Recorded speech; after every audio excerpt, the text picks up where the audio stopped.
Je suis plus en recherche de rentabilité, d'avoir un business sain que d'avoir une croissance effrénée. Ça va faire 3 ans maintenant, j'ai été diagnostiqué Asperger. Je pense j'ai touché du doigt ce que c'est que pour des gens qui ont des dépressions très lourdes. Il m'avait annoncé ça en mai 2021. Quand un associé fait un burn-out, finalement, ses associés se disent j'aurais pu faire quelque chose. Je l'ai laissé aller de plus en plus mal et j'ai rien fait, je suis pas une bonne personne, tu vois. Par contre, j'avais beaucoup de culpabilité à avoir créé une organisation, ou en tout cas avoir laissé créer une organisation qui casse les gens. Tu peux pas surmonter des épreuves si tu bois beaucoup d'alcool, si tu dors mal, si tu manges mal, si tu fais pas de sport. T'as du mal à te détendre, t'as du mal à te relaxer, t'as des trucs qui tournent en boucle dans ta tête, t'as ton cerveau qui n'arrive pas à se reposer, qui n'arrive pas à se calmer, tu te dis comment je vais faire, et t'arrives à un point où tu te dis mais j'ai pas envie d'entrer chez moi. Et bienvenue à tous sur le podcast L'envers du décor, le podcast qui parle de tout sauf de business avec les entrepreneurs à succès.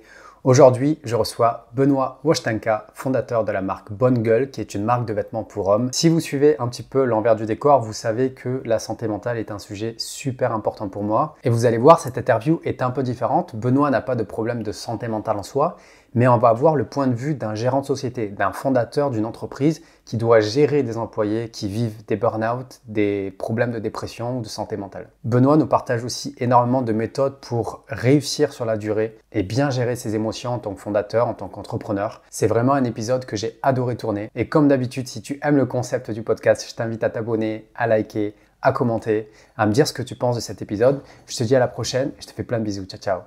Salut Benoît. Bonjour Mike. Comment tu vas ? Bah écoute, ça va, une période un peu intense en ce moment, mais je suis très content d'être là. Ah ben, parfait, je suis très content que tu sois venu. Ça fait longtemps que je te connais, au final. Ouais. Comme je te l'ai dit juste avant, grâce à un pote qui se reconnaîtra peut-être. Ouais. Je ne sais pas s'il regarde les épisodes, mais voilà, il y a Benoît avec moi aujourd'hui. Donc Benoît, est-ce que tu peux te présenter brièvement ? Je commence toujours le podcast de la même manière. Ouais. Pas besoin que ça prenne 10 minutes, mais brièvement ce que tu fais, qui tu es.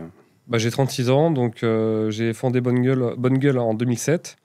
Et Bonne Gueule, qu'est-ce que c'est ? Aujourd'hui, c'est une marque de vêtements pour hommes. Mais on a commencé en tant que blog en fait en 2007 jusqu'à 2007-2012. On était vraiment un média sur le sujet. Moi, j'adore les savoir-faire, j'adore raconter, expliquer un vêtement, pourquoi il est fait, comment il est fait, avec quel tissu, etc. J'aime beaucoup faire découvrir d'autres marques. On avait de suite un angle très conseil, tu vois, comment trouver le pantalon à sa taille, la chemise à sa taille, qu'est-ce qu'un jean de qualité, etc. Ce qui nous différenciait pas mal d'approches de contenu qui traitaient la mode masculine que sous un angle très défilé, très luxe. Nous, c'était pas du tout le cas. Donc, et en 2014, on est devenu une marque de vêtements qui s'appelle Bonne Gueule. Maintenant, on a quelques boutiques en France. On en a une à Paris d'ailleurs, enfin pas trop loin d'ici parce qu'on est rue du Cherche-Midi, rue Madame, et on en a une autre dans le Marais. Donc voilà, aujourd'hui on a plusieurs boutiques en France et moi je m'occupe de la partie, on va dire, créative avec la partie produit, mais j'aime toujours autant créer du contenu, j'adore les créateurs de contenu, donc j'écris encore pas mal de choses. Et donc ça a commencé en 2007, c'est ça, ouais, l'aventure ? Exactement. Les premiers articles, on les a publiés en 2007, mais je ne savais pas du tout... jamais j'aurais imaginé que la tournure que ça allait prendre. Ouais. Et ça, je le dois beaucoup à mon associé Geoffrey, avec qui on a été associés pendant 10 ans, que j'ai rencontré en 2011. Et lui qui avait vraiment ce souffle entrepreneurial. Moi, j'étais très passionné par le produit. Et lui, Geoffrey, était passionné par l'entrepreneuriat. Donc, on était quand même extrêmement complémentaires. Ouais. Et puis ensuite, il a fait un burn-out en 2021. Aujourd'hui, il va beaucoup mieux. On va revenir sur ça après. Voilà, je peux en parler librement parce qu'on a fait un podcast en fait sur ce sujet, lui et moi, parce que notre communauté nous demandait où était Geoffrey. Et donc, on a fait un podcast où il raconte un peu comment ça s'est passé pour lui. Mais je le répète, aujourd'hui, ça va vraiment beaucoup mieux. Il est super heureux. Et toi, ça va ? Ouais, alors une période un peu difficile parce qu'en France, le marché du textile est vraiment pas simple. Il y a très peu de marques qui sont épargnées, en tout cas dans la mode masculine. Donc, ah ouais ? Ouais, vraiment, c'est même le luxe... je crois que c'était le président de Chanel qui avait dit attention, il faut s'attendre quand même à un ralentissement de la demande après 15-20 ans de croissance effrénée. Voilà, c'est pas anodin comme message. Donc ouais, on est dans un marché qui est en ce moment qui est pas facile, mais bon, l'économie c'est assez cyclique. Donc, effectivement, il faut savoir un petit peu encaisser, on va dire, en ce moment. Ok. Et ça a toujours été... Enfin, c'est depuis le Covid que c'est compliqué ou en fait, c'est juste le marché? C'est assez variable. Nous, effectivement, depuis le Covid, ça a été assez compliqué. Enfin, il y a eu vraiment des hauts et des bas. Bon, le Covid a été difficile. Après, on a eu une belle reprise. Et comme pas mal de marques, effectivement, la fin 2023 et début 2024, ça a été, les ventes se sont un peu ralenties. Donc, ça n'a vraiment pas été facile. En plus, nous, en interne, il y avait aussi quelques sujets, tu vois, sur nos outils, parce qu'aujourd'hui, on a un site internet qui, je pense, pourrait être largement amélioré. Ok. Et tu vois, le fait en plus d'être dans un contexte un peu compliqué et d'avoir un outil qui, à mon sens, qui n'est pas au top de ce que ça devrait être, malgré tous les efforts de l'équipe marketing. Hein. Mais tu vois, il y a toujours des petits bugs à droite à gauche. Tu vois, c'est des choses qui s'ajoutent, mais dans le mauvais sens. Voilà. Okay. Mais heureusement, on a une communauté qui nous soutient beaucoup. On a fait un gros travail sur les produits, sur l'image, qui a été vraiment salué par notre communauté, par nos clients. Donc, on a aussi de beaux signaux positifs. On a un nouveau site qui devrait arriver en septembre. Donc voilà, mais effectivement, il faut... c'est une période pas facile parce que c'est un moment qui dure depuis pas plusieurs semaines, mais depuis plusieurs mois.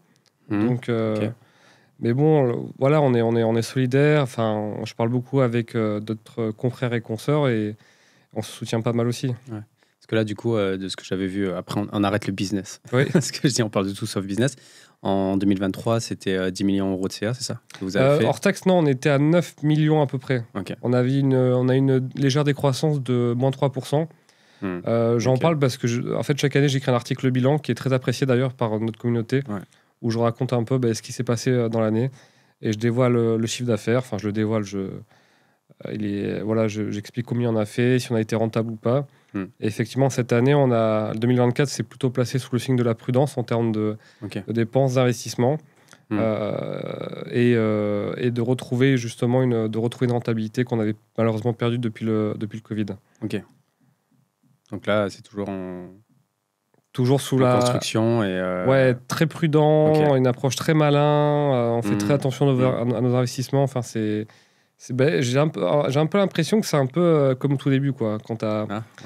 Quand tu as assez peu de budget, tu dois être assez malin, tu dois être assez créatif, tu dois créer des contenus sans faire des grosses opérations marketing. Mais finalement, c'est une manière de faire qui me correspond assez bien. Okay.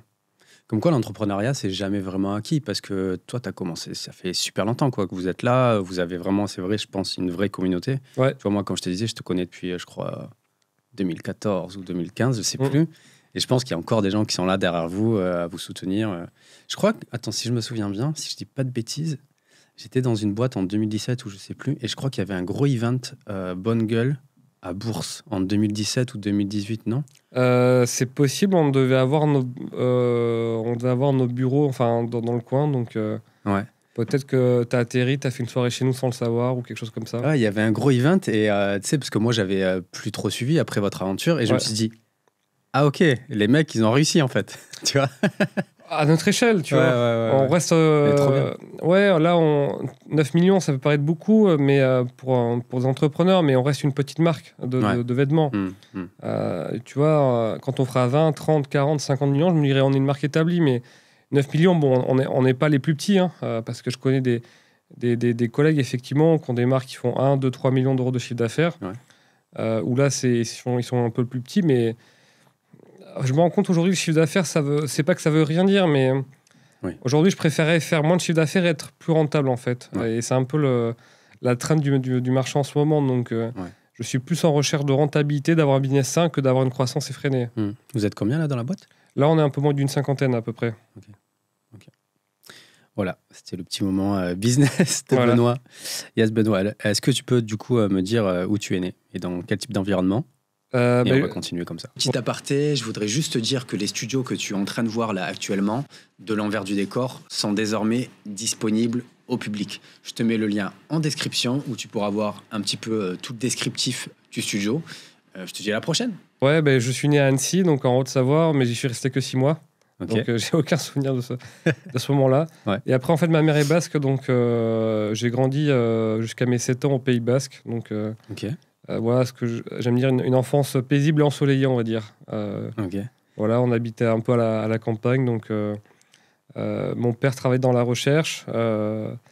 Et j'ai toujours eu mes parents qui m'ont toujours incité à être très curieux, voilà, qui ont toujours aimé nous, comment dire, nous faire découvrir plein de choses, toujours à beaucoup nous sortir, nous stimuler. Mais je viens d'une classe moyenne, entre guillemets, dans le sens où voilà, mes parents gagnaient trop d'argent pour avoir des bourses, mais pour le coup, on n'est jamais parti au ski, par exemple, parce qu'ils n'avaient pas les moyens. On allait très rarement au restaurant ensemble. Mais, Ah, d'accord. Okay. Ouais, donc j'étais vraiment dans cette classe moyenne pile qui est vraiment qui est pas la plus favorisée. Okay. Mais honnêtement, on a manqué de rien, quoi. Enfin, vraiment, moi, je suis très heureux de ce que mes parents ont fait pour moi, très reconnaissant aussi. Et je pense qu'ils ont plutôt bien réussi leur boulot de parents quand je vois mes deux sœurs. Et surtout, j'ai eu un accès à la culture hyper facile grâce à eux. Ma mère pendant quelques années, a été bénévole dans une bibliothèque municipale. Okay.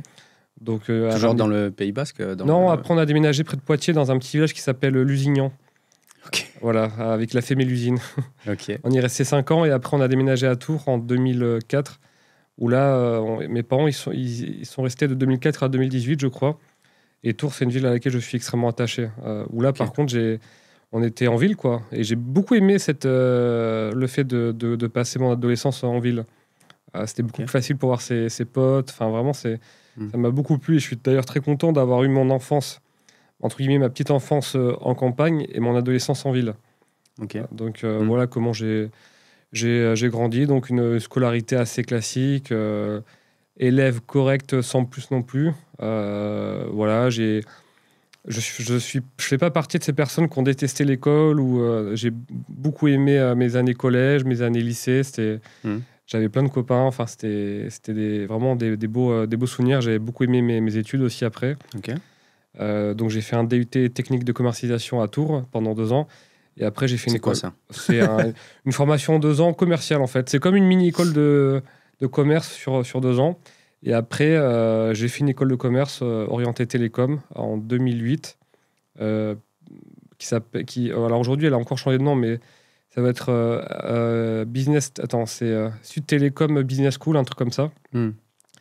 Et après, j'ai fini mes études à Montréal, à HEC Montréal pendant 1 an. Et puis après, 2012, je suis rentré à Paris, donc... Voilà. Okay. J'ai beaucoup apprécié mes études, moi. J'avais en tête que les études, c'est fait pour travailler, mais c'est aussi fait pour profiter, pour kiffer, pour vivre pour créer des beaux souvenirs. Donc, j'ai toujours beaucoup aimé ça. Et c'est tes parents qui t'ont drivé, toi, sur, on va dire, les filières que tu devais prendre, ou ils t'ont juste dit, vas-y, tu sais quoi, éclate-toi. T'étais quel type de gamin à l'école, toi ? Un peu introverti, extra, t'étais timide T'avais plein d'amis, t'étais le leader de l'école. Non, je pense pas. Je pense pas que j'étais un leader. Je me serais jamais vu président de BDE, par exemple. Enfin, BDE, c'est une association en école de commerce. Non, mais par contre, je pense que j'étais plutôt bien intégré. Ça s'est toujours très bien passé. Ouais. Plutôt introverti, je dirais. En fait, ça doit faire 3 ans maintenant, j'ai été diagnostiqué Asperger. C'est quoi Asperger ? Je sais ce que c'est, mais si tu peux préciser. C'est en fait, d'ailleurs aujourd'hui on dit plus Asperger, on parle de troubles sur le spectre autiste. Okay. Donc on dit TSA en fait. Et l'Asperger c'est un peu la version un peu légère en fait de ça. Et c'est vrai que ça m'a permis de mieux comprendre comme j'ai été, enfin de mieux comprendre un peu mon enfance, etc. Où effectivement j'avais des centres d'intérêt que les autres enfants n'avaient pas. Mais pour autant, j'ai toujours été vachement accepté comme j'étais, pour le coup. Donc, j'ai jamais été vraiment rejeté. J'ai parfois, effectivement, j'étais assez timide, pour le coup, parce qu'à 2 reprises, j'ai changé. Quand on a déménagé, à chaque fois, les premières semaines n'étaient pas faciles pour moi en tant que nouveau. J'avais vraiment du mal à aller vers les autres. Mais après, ça s'est fait de manière très fluide, etc. Puis j'avais des amis. Enfin, c'était pas du tout... vraiment de bons souvenirs et toujours vraiment accepté comme j'étais. Mais je me souviens au collège, quand on était un peu à Lusignan, le collège devait faire 350 personnes, je pense. Et je devais être peut-être pas le seul, mais je pense qu'il y en avait 2, 3, 4, 5 qui savaient où était la bibliothèque dans laquelle ma mère était bénévole, tu vois. Ok. Voilà. Et c'est vrai que parfois, je me sentais pas seul dans mes centres d'intérêt, mais j'aurais aimé les partager à plus de gens, mais j'en ai jamais voulu aux autres là-dessus. C'est intéressant ce que tu dis. Du coup, déjà, pourquoi tu as été diagnostiqué Asperger? Enfin, j'imagine que tu as fait la démarche. Ouais. Parce que tu t'es dit, je suis pas comme les autres. C'est plutôt mes proches qui m'ont poussé à le faire et je me suis dit, bon... Mais pourquoi? Enfin, qu'est-ce qui... Eux trouvaient qu'effectivement, j'avais des comportements ou une manière de fonctionner qui était un peu différente. Genre c'est vrai que voilà, parfois j'ai des obsessions sur certains sujets, mais ça m'a été très utile dans ma vie professionnelle. Je pense que Bonne Gueule n'aurait pas pu émerger si j'avais pas eu ça, parce que j'ai cette capacité, quand un sujet me plaît, à le creuser. Parfois, je suis un peu sans filtre, un peu cash, mais bon, j'ai vraiment appris à faire attention. Donc, j'ai parfois besoin de mes petites habitudes, etc. Enfin, et du coup, j'ai mes proches qui m'ont dit, bon, Benoît, il serait peut-être temps de... Voilà, quoi, t'as passé 30 ans, il serait temps de savoir, d'avoir le fin mot de l'histoire. Nous, on pense que tu l'es. Par exemple, j'avais par exemple la mère du copain de ma petite sœur qui travaillait, je crois, avec des autistes. Et c'est elle qui avait dit à ma petite sœur, bon, Benoît, quand même, il coche pas mal de cases. S'il a envie de le faire, il faut qu'il le fasse, quoi. Puis d'autres personnes aussi qui me disaient, effectivement, il est temps. Parce qu'à l'école, tu avais des activités différentes, des gamins. Enfin, tu sentais que toi, tu faisais des trucs que les autres gamins ne faisaient pas. Et tu te dis, bon, c'est bizarre. Ouais, alors, j'étais surtout beaucoup plus curieux qu'eux, on va dire. Je posais beaucoup de questions. Mais parce que, encore une fois, j'avais un père qui travaillait dans la recherche. Et donc, je voulais tout comprendre, tout savoir. Donc, je posais beaucoup plus de questions. Je dessinais beaucoup, etc. Tu dessinais quand tu étais... Ouais, j'ai toujours beaucoup aimé le dessin. Encore plus trop maintenant. Au grand espoir de ma mère. Peut-être qu'un jour, je vais reprendre. Hein. Effectivement, j'étais vraiment hyper curieux. J'aimais beaucoup la lecture. J'aimais beaucoup le dessin. Enfin, vraiment, j'étais quand même hyper curieux. Et d'ailleurs, quand Internet est arrivé à la maison, pour moi, ça a été une révélation, parce que le fait d'avoir tout ce savoir à portée de clics, pour moi, c'était incroyable. Vraiment. Puis surtout, il y avait d'autres gens qui avaient mes obsessions aussi, quoi. Donc, notamment pour le vêtement, où honnêtement, à une époque, le vêtement, quand on a créé Bonne Gueule, tu avais très peu de contenu sur le sujet. Moi, j'imagine, à l'époque. En 2007, tu n'avais pas grand-chose pour t'aider à choisir une chemise. Tu n'avais rien qui t'expliquait ce que c'était que le titrage d'un tissu, ce que c'était que la qualité d'une toile de jean. Enfin, tu vois, tu n'avais pas grand-chose. Et du coup, très bonne relation avec tes parents, avec les amis, avec tes sœurs, etc. Je suis plus proche de ma petite sœur que de ma grande sœur. Mais ouais, effectivement, moi, je pense que j'ai grandi dans une famille qui est quand même relativement fonctionnelle, pour le coup. J'ai pas eu de drama, d'avoir été rejeté par mes parents, quoi que ce soit. Non, ça s'est plutôt très bien passé là-dessus. Et le fait, j'aime bien revenir sur le truc Asperger, parce que je connais pas. Une fois que tu es diagnostiqué, du coup, toi, ça fait quoi? Ça te fait du bien? Tu te dis, voilà, ça explique des choses, quoi. Je sais pas. En fait, finalement... ça m'a permis de mieux me comprendre. Parce que la psy m'avait dit, écoutez, vous êtes un Asperger, vous êtes un Asperger assez adapté, parce que vous en avez fait un peu votre travail.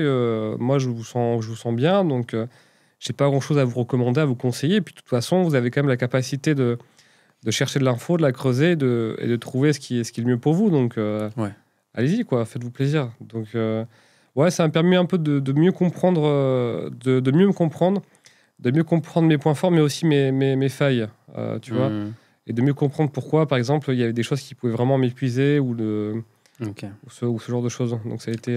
C'est quoi une routine de Benoît, on va dire, sur la journée ou sur la semaine? Des trucs pour que tu te sentes bien?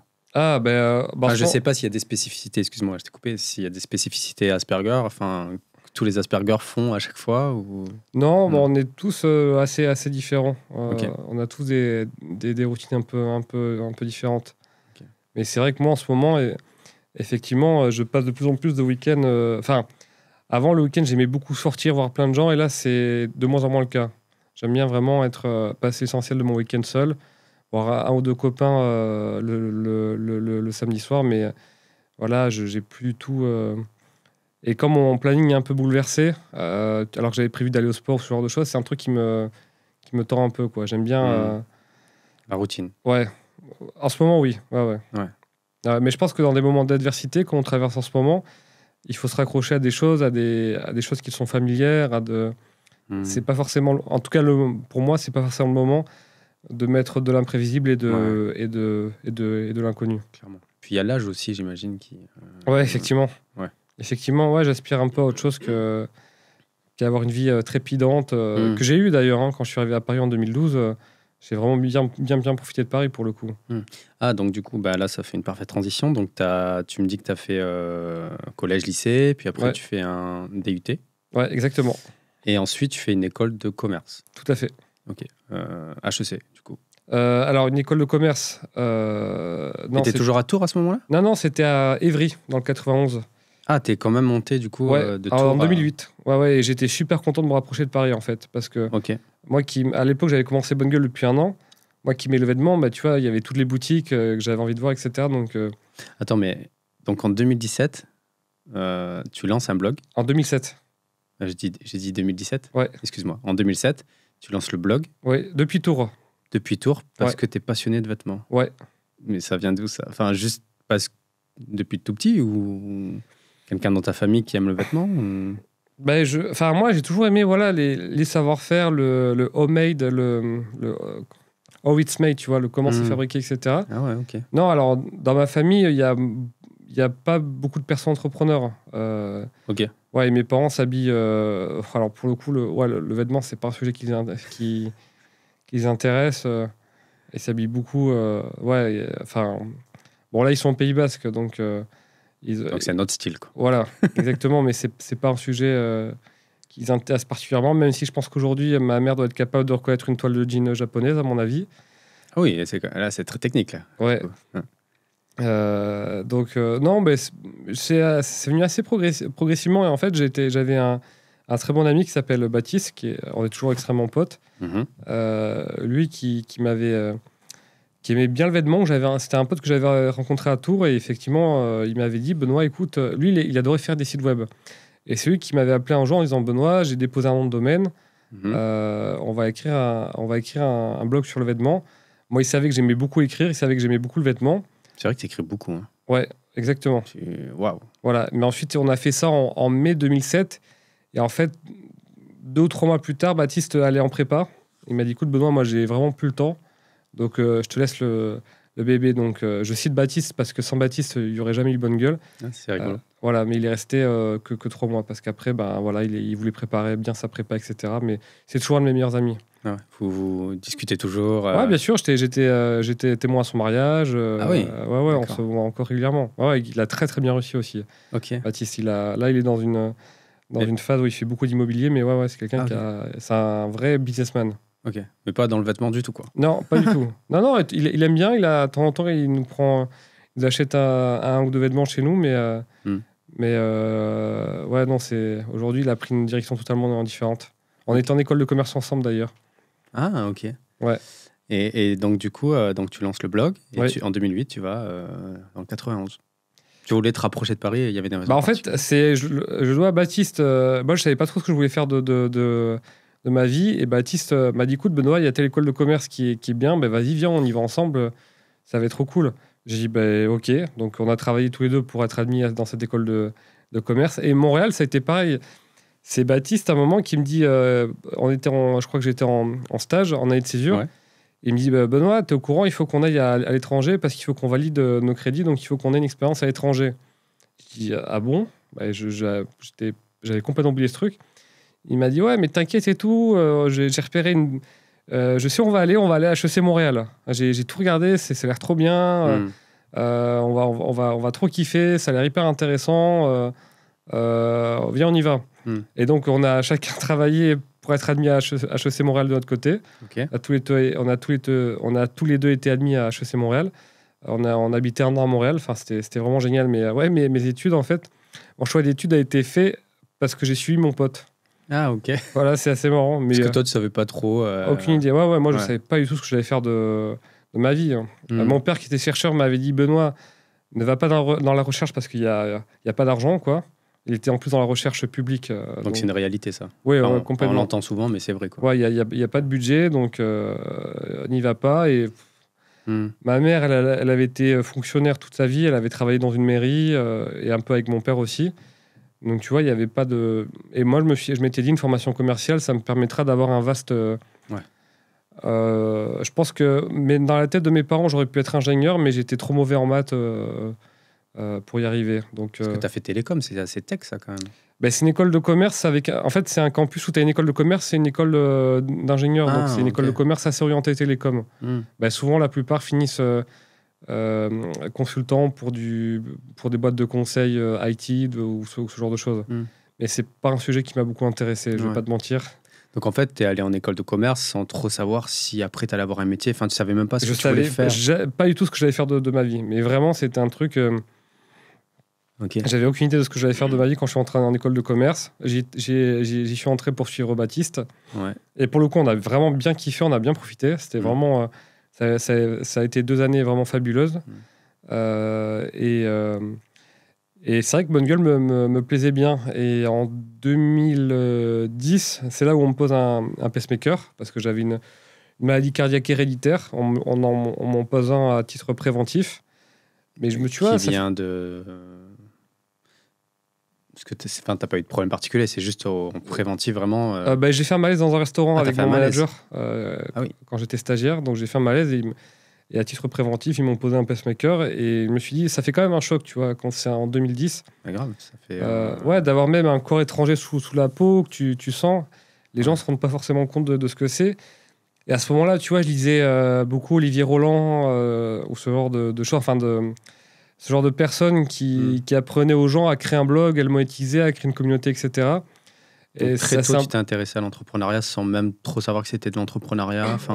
Ouais, pour moi, en fait, ce que je voulais, c'était apprendre parce qu'avec ce truc-là, ce pacemaker, je me suis dit, bon, ben, il est temps d'avoir de se créer une vie qu'on va kiffer un peu quand même. Parce qu'à ce moment-là, j'étais dans une boîte de conseils avec plein de gens adorables, mais c'était clairement pas mon truc, ça me stimulait pas du tout, j'aimais pas ça du tout.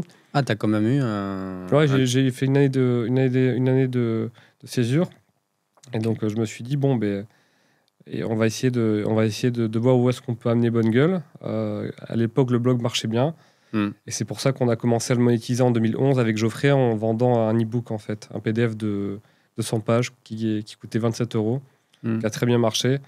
Et là, Geoffrey, il est arrivé à quel moment dans l'aventure ? Geoffrey, je l'ai rencontré en 2010 et on a commencé à bosser ensemble en 2011. Ok. Toujours via l'école de commerce, non, rien à voir Alors, plus ou moins, parce qu'en fait, je lisais un blog qui s'appelle Parisien Gentleman, qui est un blog sur l'art tailleur, le costume, tenu par Hugo, que je salue. Et Hugo avait écrit un article en disant bienvenue à un tel qui vient de créer, qui crée un blog sur le vêtement. Et moi, je vais sur parce qu'à l'époque, quand quelqu'un crée un blog sur le vêtement masculin, c'est tellement rare qu'on dans un article. Et moi, je crois qu'avec, quand je commençais, moi, c'est mon pote qui m'avait introduit à tout ça. Ouais. Il y avait vous, il y avait un autre gars, un asiatique. Comme un camion. Il y avait, Jamais Vulgaire aussi. Jamais Vulgaire. Ouais, je sais même pas si ça existe encore. Si, ça existe encore. Ça fait longtemps que j'ai pas vu Valérie, mais Jamais Vulgaire. On était assez proches. Ouais. Et voilà. Tout. Ouais, t'avais 2-3 petits outsiders, mais c'était pas non plus énorme. Et donc on crée et donc je vais sur l'article d'Hugo qui parle du blog de Geoffrey. En fait, et sur le blog, vu que Geoffrey cherchait du travail, il avait mis son CV. Et moi, par curiosité, je clique dessus. Et là, qu'est-ce que je m'aperçois ? Que ce mec avait fait mon école de commerce, mais genre 2 ans auparavant. Ouais. Et pour moi, c'était tellement rare qu'un mec dans mon école de commerce s'intéresse aux vêtements, que je l'ai contacté immédiatement. Et je lui dis salut, voilà, je m'appelle Benoît, j'ai un site qui s'appelle Bonne Gueule, j'ai vu que t'aimes le vêtement aussi, on se rencontre. Et c'est comme ça qu'on s'est rencontrés, en fait. Ah, c'est rigolo. Alors, on s'est rencontrés sur Internet. Et j'ai vu, là, si on revient un peu en arrière, que tu as fait du coup une année au Canada. Ça, c'était après, justement, après mon école de commerce. C'était pour ma dernière année d'études à HEC Montréal. Okay. C'est là où j'ai suivi Baptiste. Ah, et tu avais déjà rencontré Geoffrey ? Ouais, j'avais déjà rencontré Geoffrey, mais Geoffrey, pendant que j'étais à HEC Montréal, Geoffrey, lui, avait démissionné de son poste pour vivre à plein temps de Bonne Gueule déjà, en fait. Ah, parce que ça faisait déjà de l'argent assez. Ouais. L'e-book, sur 2 ans, on l'a commercialisé, a rapporté 120 000 € de chiffre d'affaires. Ah ouais. Ouais, c'était... L'e-book avant l'e-book. Tu sais, avant Ouais. que ce soit vraiment la trend Ouais. ultra connue et tout. Exactement. Ouais, Ah ouais, donc putain, c'était c'est ouf. suffisant pour que Geoffrey puisse Ah ouais. se verser un petit salaire et vivre du blog, Ah oui. développer l'audience, etc. Et le deal, c'était... Moi, je finissais mes études et pendant ce temps-là, ben, Geoffrey continuait à développer le... La brand, quoi. Voilà, Enfin, exactement. ouais. Voilà. Mais c'était toi qui crée plus les articles, non? Ouais, Ou alors c'était- Geoffrey en écrivait pas mal, mais Geoffrey, il avait vraiment ce truc de rencontrer plein d'entrepreneurs, de rencontrer plein de marques. Vraiment, il avait toujours beaucoup d'idées pour développer le site, beaucoup d'idées de partenariat. Enfin, vraiment, c'était vraiment son truc. Ok. Et donc, déjà, à ce moment-là, tu te dis, bon, ok, je continue mes études. Ouais. Enfin, je fais HEC, mais j'ai déjà, en fait, un truc qui fonctionne. Ouais, tout à fait. T'envisages même pas, en fait, d'être salarié ou travailler dans une Non, boîte, quoi. là, je me dis que je peux y arriver, ouais. Ah ouais, ok. Et là, je me dis que je peux y arriver. Et puis, enfin, c'était HEC Montréal, je faisais un cursus, ce qu'ils appellent en affaires électroniques. Affaires électroniques. Bah oui, vu qu'ils traduisent tout en français. Tu vois. Ouais. Donc, au lieu de dire e-business, voilà, donc c'était. Les J'avais Canadiens. 15 heures de cours par semaine, c'était des super cours, les profs étaient super, le lieu était super, Montréal c'était super, enfin il y avait tout qui était trop bien, quoi. T'as une attache particulière au Canada, un petit peu? Ouais, beaucoup, Ouais. beaucoup. J'ai vu passer ça, ouais. Ouais, je suis très attaché au Québec. À Québec. Enfin, il y a le Canada et Montréal, c'est dans le Québec. Donc, beaucoup. C'est une ville qui a beaucoup compté pour moi, qui a un peu été là où Bonne Gueule a décollé. Ouais. J'étais en coloc avec Baptiste, justement. C'était vraiment génial.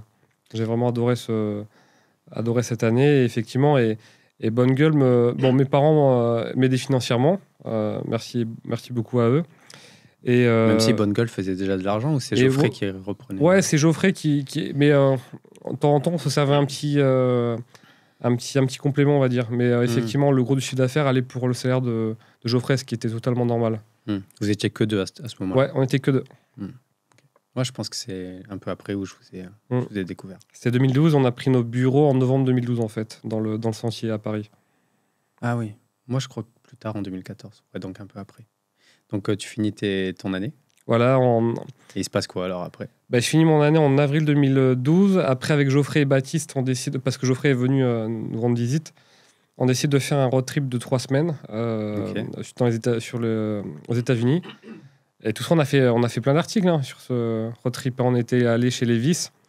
À San Francisco, on avait vu le plus vieux jean au monde, par exemple. C'est ouf, ça. Ouais, c'était... Wow. Ouais, il y a l'article qui existe toujours. Et je crois qu'aujourd'hui, je dois être le seul blogueur français qui l'ait vu en vrai et qui en ait fait un article. C'était vraiment... Trop stylé. Ouais, on avait visité l'usine d'une marque que j'aime bien qui s'appelle Filson, qui fait des vêtements et des sacs très costauds, très rustiques.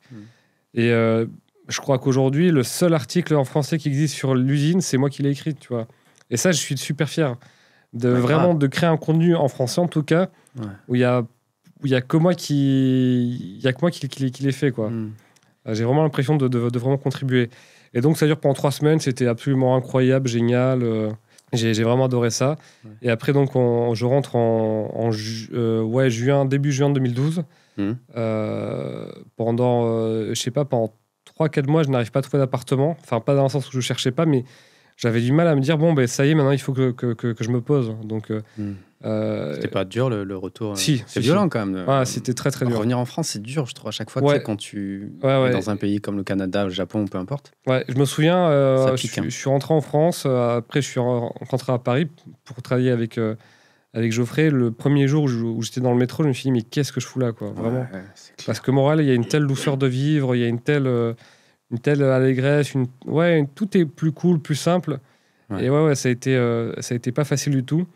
À tel point que fin septembre 2012, donc 3 mois après que je sois rentré, je dis à Geoffrey, Montréal me manque trop, donc sur un coup de tête, je prends un aller-retour à Montréal. Je pars pendant 2 semaines et demie à Montréal, en fait, au début octobre.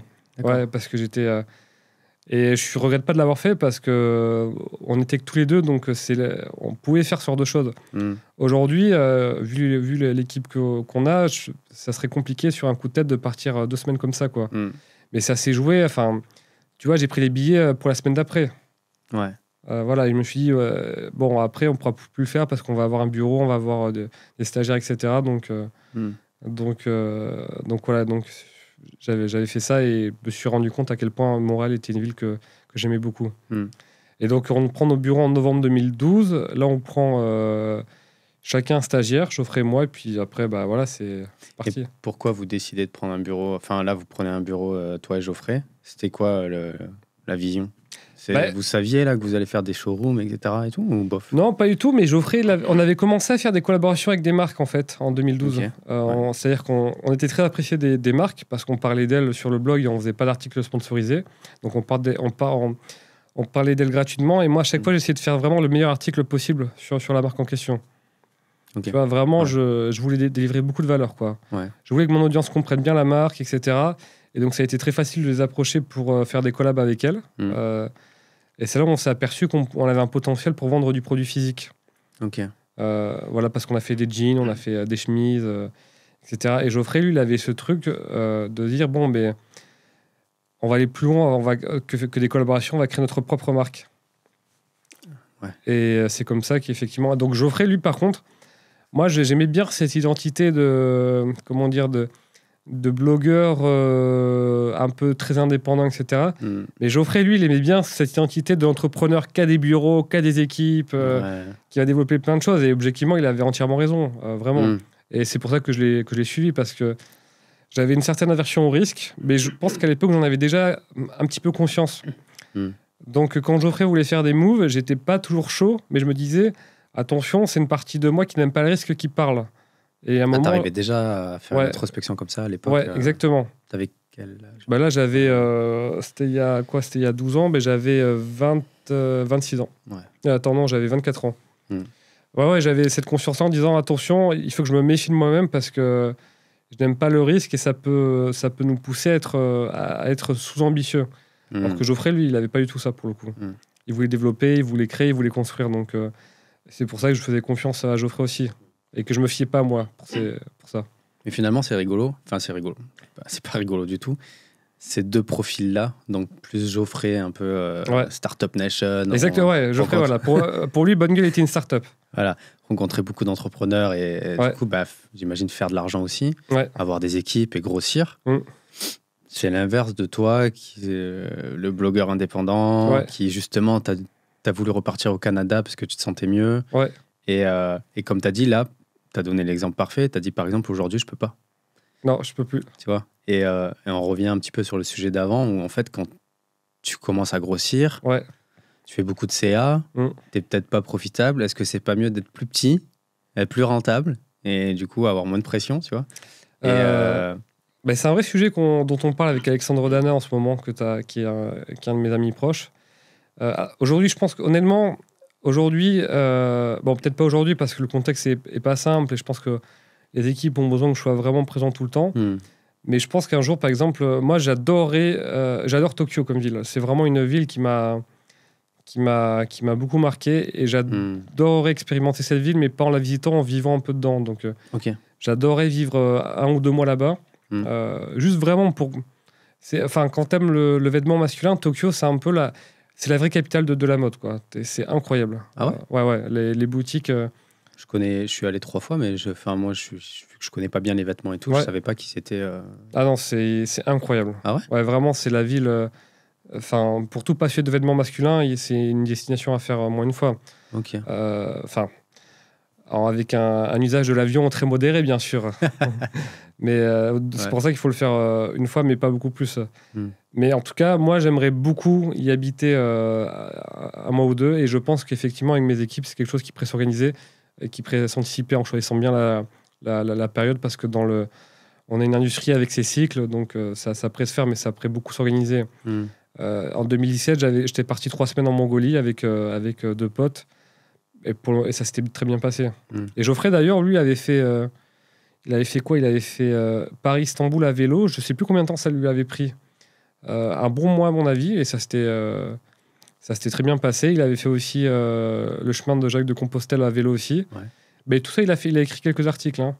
Et ça s'était très bien passé aussi. Donc, c'est quelque chose qui est possible, mais il faut l'anticiper. Parce que je ne sais pas si tu connais Julien Musi. Alors, on aurait dû se rencontrer, mais...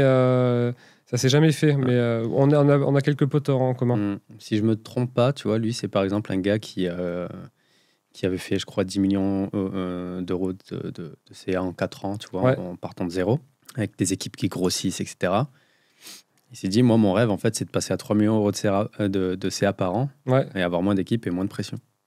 Et il dit, je suis peut-être un des seuls entrepreneurs, finalement, à dire l'inverse. Le but, c'est pas de la croissance, c'est de décroître.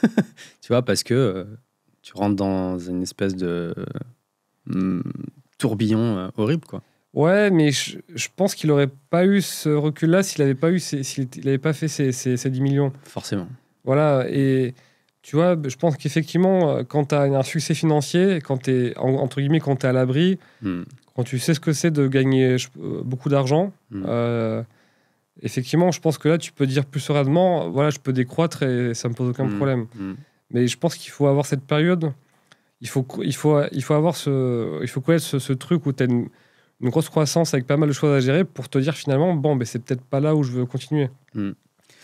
Du coup, on va pas parler de Bonne Gueule, malheureusement. Okay. Désolé. Donc là, dans toute cette histoire, Geoffrey a fait un burn-out. Ouais. Ça fait pas si longtemps que ça, finalement. Ouais, il m'a annoncé son départ en mai 2021 et il est parti en avril 2022. Toi, du coup, j'aimerais bien savoir comment tu l'as vécu, parce que j'ai vu que finalement, Geoffrey a vraiment souffert de ça, mais j'imagine que toi aussi, ça a dû te faire souffrir aussi. Je sais que tu as dit que tu t'es senti un peu coupable de ce qui est arrivé à Geoffroy. Comment tu as vécu comment tu vis, en fait, toi, en tant que, du coup, fondateur de Bonne Gueule, le bien-être ou le mal-être de tes équipes? Comment tu vis ça? Toi, tu es devenu un meilleur, peut-être, fondateur? Comment tu gères le bien-être au travail, etc. Et comment tu gères aussi, ce sera la question d'après, ton bien-être à toi? Ouais, alors moi, de base, j'ai une relation d'amour-haine au management. Donc, je ne m'estime pas être bon manager, mais je dirais que je suis good enough, on va dire. Enfin, vraiment, ouais. Je pense que, disons que mes équipes ont beaucoup de tolérance et d'indulgence vis-à-vis de mes talents managériaux, on va dire. Voilà, et merci à elle, merci beaucoup à elle. Pourquoi? Parce que, comme tu dis, parfois t'es cash sans te rendre compte des choses. Non, mais tu vois, les one-on-one, tout ça, c'est quelque chose... Enfin, moi, en ce moment, j'aime pas les réunions. Vraiment, c'est un truc... Vraiment, les réunions m'épuisent. Okay. Pour le coup, c'est un truc qui draine mon énergie. Et j'admire beaucoup les gens qui adorent ça, qui adorent échanger avec plein de gens et tout. Moi, c'est pas trop mon cas. Mais alors, pour revenir à Geoffrey, donc, il m'avait annoncé ça en mai 2021. Et ouais, il y avait une certaine forme de culpabilité dans le sens où je me dis, j'aurais dû faire quelque chose, tu vois. Et ça fait partie, en fait, ce qui est très classique quand un associé fait un burn-out, finalement, c'est les associés se disent, j'aurais pu faire quelque chose, j'aurais dû le voir, j'aurais dû ceci, j'aurais dû... je l'ai laissé aller de plus en plus mal et j'ai rien fait, je suis pas une bonne personne, tu vois, t'as ce discours-là. Puis ensuite, Geoffrey m'a expliqué que, non, attends, que j'avais rien à me reprocher, que c'était lui, enfin vraiment. Mais ouais, il y a eu ce côté-là. Parce que toi, tu l'as vu, genre, t'as vu un déclin particulier ou alors, une perte de... Pour le coup, c'est le truc de l'Asperger, parfois il voit pas. Tu vois, l'Asperger part du principe que les gens, s'ils se sentent mal, ils vont le dire, tu vois. Ah, ok. Voilà, ils vont mais s'ils disent rien, ça veut dire qu'ils ont rien. Okay. Et ça, c'est vraiment, pour le coup, c'est un biais cognitif dont j'ai pris conscience. Et pour moi, Geoffrey me disait, je suis fatigué, etc. Je me dis, il est juste fatigué. Mais en fait, non. Donc, et je me disais, s'il est fatigué, il a qu'à, entre guillemets, il a qu'à nous dire qu'il veut se reposer, qu'il prend des vacances, etc. Tu vois. Ouais. Je voyais pas plus que ça. Pas plus que ça. Voilà. Et alors qu'en fait, mais à ce moment-là, moi, j'étais en couple avec une fille qui avait fait un burn-out aussi, qui était quand même assez violent. Et moi, de ce que je voyais chez Geoffrey, c'était pas aussi violent. Donc je me disais, il est juste fatigué en fait. Et, ok. Et à cette époque-là, ou même avant, comment tu percevais les gens qui vivaient ça? Si t'étais... alors, sans jugement, pour le coup, parce que je sais que je connais quelqu'un, pour en avoir discuté, qui disait que le burn-out, c'est un truc de gens faibles. Quand tu es solide, quand tu as du mental, tu fais pas de burn-out, etc. C'est ce que je disais avant. Voilà. Voilà, en plus, on fait des professions, on est sédentaire, on est assis derrière un ordinateur, on n'est pas à la mine pendant 12 heures par jour. Enfin, vraiment, voilà, je connais des gens qui minimisent, qui invisibilisent d'ailleurs le burn-out. Moi, ça n'a jamais été comme ça. Je pense que la santé mentale, ça a toujours été un sujet auquel j'ai fait assez attention parce que voilà, j'ai connu des amis qui ont fait des dépressions. Moi-même, j'étais en couple à ce moment-là avec une fille qui était en dépression, burn-out. Donc c'était... je savais que c'était un sujet quand même qui était vraiment, vraiment sérieux. Il fallait pas déconner avec ça. Ok. Et donc, pour moi, faire un burn-out, je voyais ça comme une vraie maladie. Enfin, dans le sens, t'es malade, donc tu as besoin d'être soigné, pris en charge et d'être accompagné. Tu vois, je le voyais vraiment comme ça. Ouais. Et donc, j'ai, je pense, très vite compris, accepté ça. Et vraiment beaucoup d'empathie parce que c'est pas facile. Ok. Dans tes équipes, ça peut arriver. Enfin, comment vous gérez les sujets comme ça? Si jamais ça arrive, est-ce que toi, tu as une culture d'entreprise particulière par rapport à tout ça ou pas? Alors, c'est pas simple. Actuellement, où j'en suis sur ces sujets-là, c'est que c'est pas simple parce que j'ai ce truc où les gens sont responsables aussi d'eux-mêmes. Et ils ont, comme disait ma coach Blandine, ils ont de la ressource. Donc, ils sont capables de faire face à des moments difficiles, ils sont capables de les surmonter. Ils ont de la ressource pour le faire. Ils sont adultes, ils sont capables de gérer des mauvaises nouvelles, des situations de sous-performance, etc. Et ils sont adultes, ils sont capables de surmonter ça. Donc il y a ce côté de la responsabilité, mais aussi il y a ce côté, parfois, on n'est pas tous sur le même chemin, on n'a pas tous avancé au même stade, et parfois, effectivement, ils ont de l'aide. Et pour le coup, je le dis, j'ai pas trouvé de solution magique et miraculeuse dans ces situations-là, tu vois. On essaye de voir avec le manager ce qui peut être allégé, ce qui peut être comment la personne peut prendre un peu de recul, les garde-fous qu'on peut mettre. Mais j'ai eu mon directeur financier de l'époque qui en a fait un pendant... Enfin, un burn-out, pour moi, c'est quand même sur la durée. Ça dure plusieurs mois, mais... Je sais quoi, mon directeur financier, pendant facilement 3 semaines, un matin, il m'appelle, il me dit moi, je peux pas venir au bureau, je peux plus. Et là, ça m'a beaucoup peiné parce que je me dis, mais pour le coup, j'avais rien vu venir du tout. Par contre, j'avais beaucoup de culpabilité à avoir créé une organisation, ou en tout cas avoir laissé créer une organisation qui casse les gens. Ça, c'est un truc que j'ai vraiment, vraiment très mal vécu, que je vis d'ailleurs toujours très mal, et je le vis comme un échec. Parce que tu vois, moi, je considère qu'un vêtement, il est réussi si évidemment il est bien fait, le tissu est beau, il est bien fabriqué, mais si l'aventure humaine derrière, elle est réussie aussi. Et tu vois, et je sais que parfois ça n'a pas toujours été le cas. Et surtout, c'est un travers qu'Alex Dana avait bien pointé sur la comparaison aux autres. Voilà, moi sur LinkedIn, je voyais beaucoup de choses. LinkedIn, c'est un peu l'Instagram finalement des entrepreneurs, quoi. Clairement.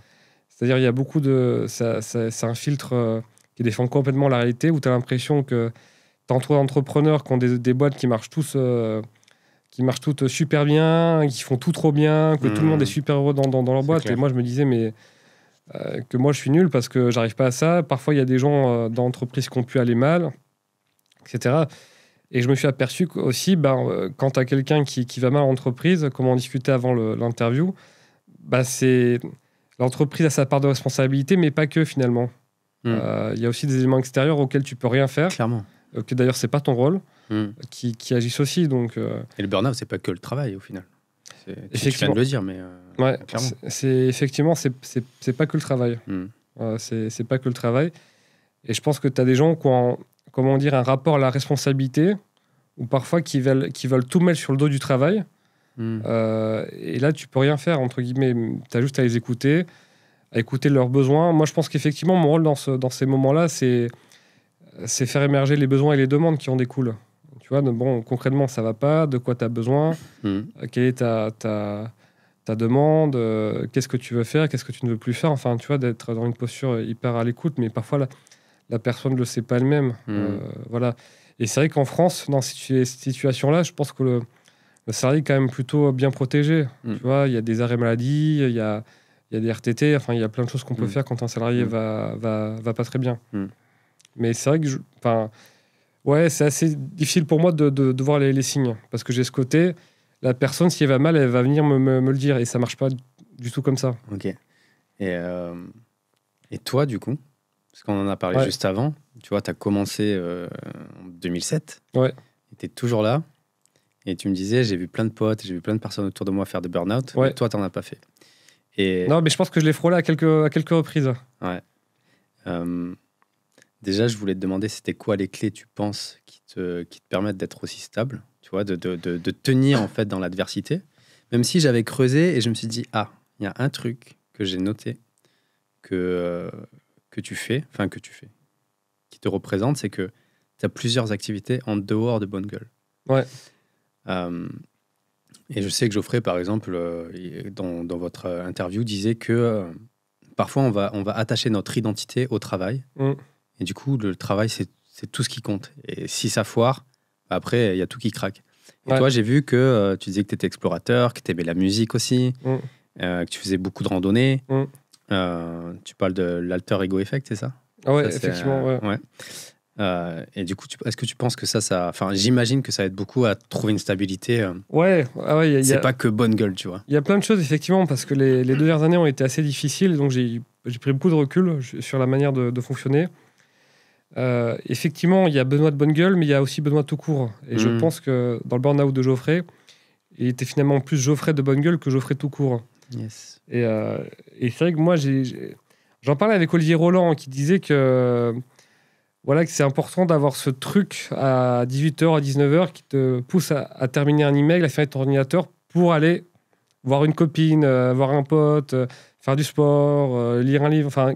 Alors, ce truc qui te dit, bon, il faut que je me dépêche de finir parce que j'ai ça à faire. Ouais.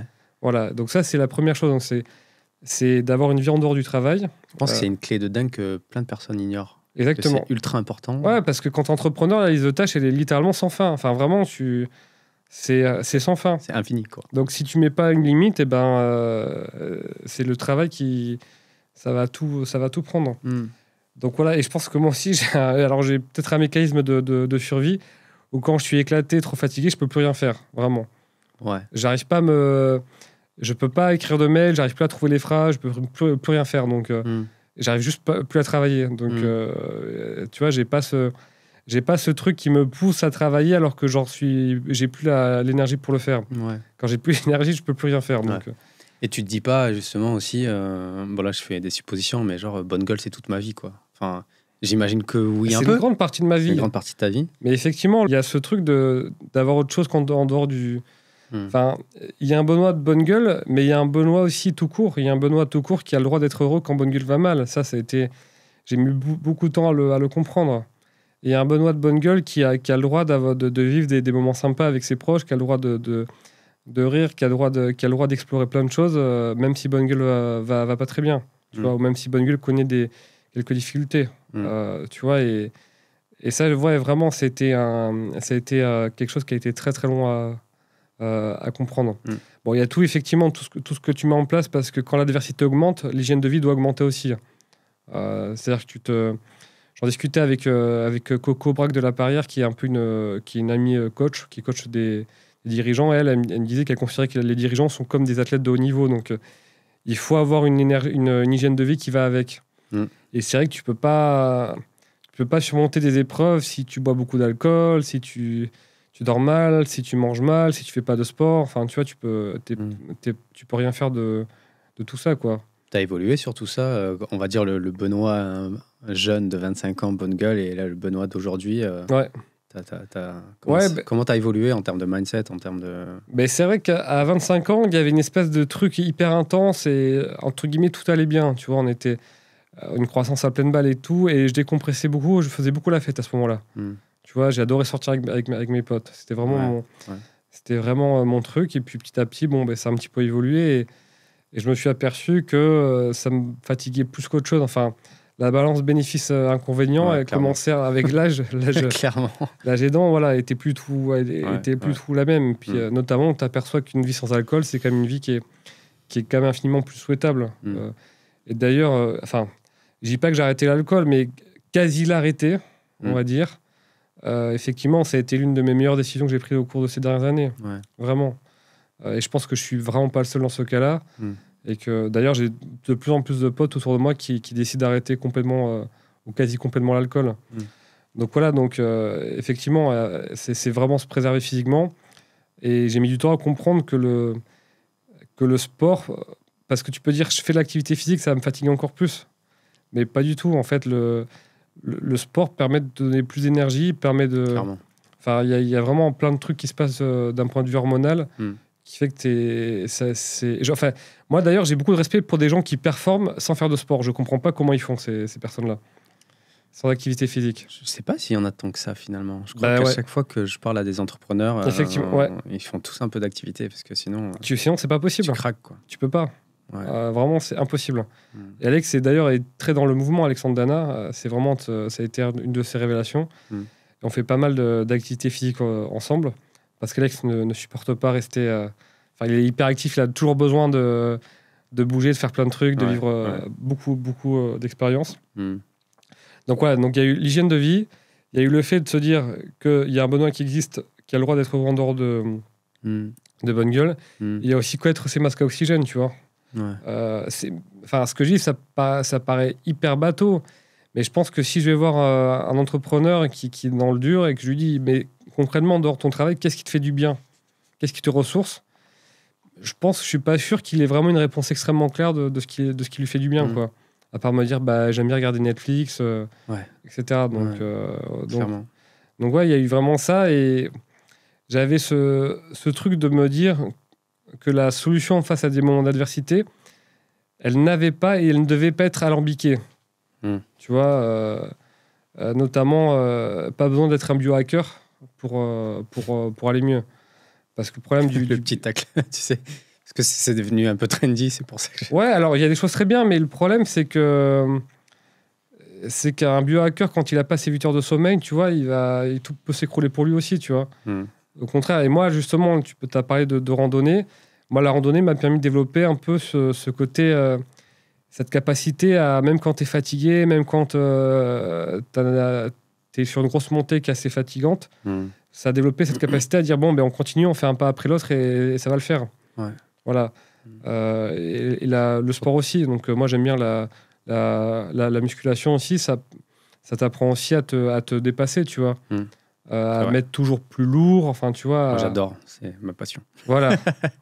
mais là, j'essaie d'y aller. Dans un monde idéal, j'aimerais bien faire un peu de sport tous les jours, en fait. C'est vraiment un truc. Un truc que j'aimerais beaucoup mettre en place dans mon hygiène de vie. Là, j'arrive à aller au sport 3-4 fois c'est bien, par semaine. J'essaye de beaucoup marcher aussi, vraiment beaucoup. Les 10 000 pas sont devenus vraiment à la mode en ce moment. Mais j'essaie vraiment de beaucoup marcher. C'est assez rare que je prenne le métro, en fait, ou les transports en commun. Vraiment, dès que je peux... quand j'ai un pote qui habite quand je me rends dans un lieu qui est à moins de 4 ou 5 km, si j'ai le temps, j'y vais à pied.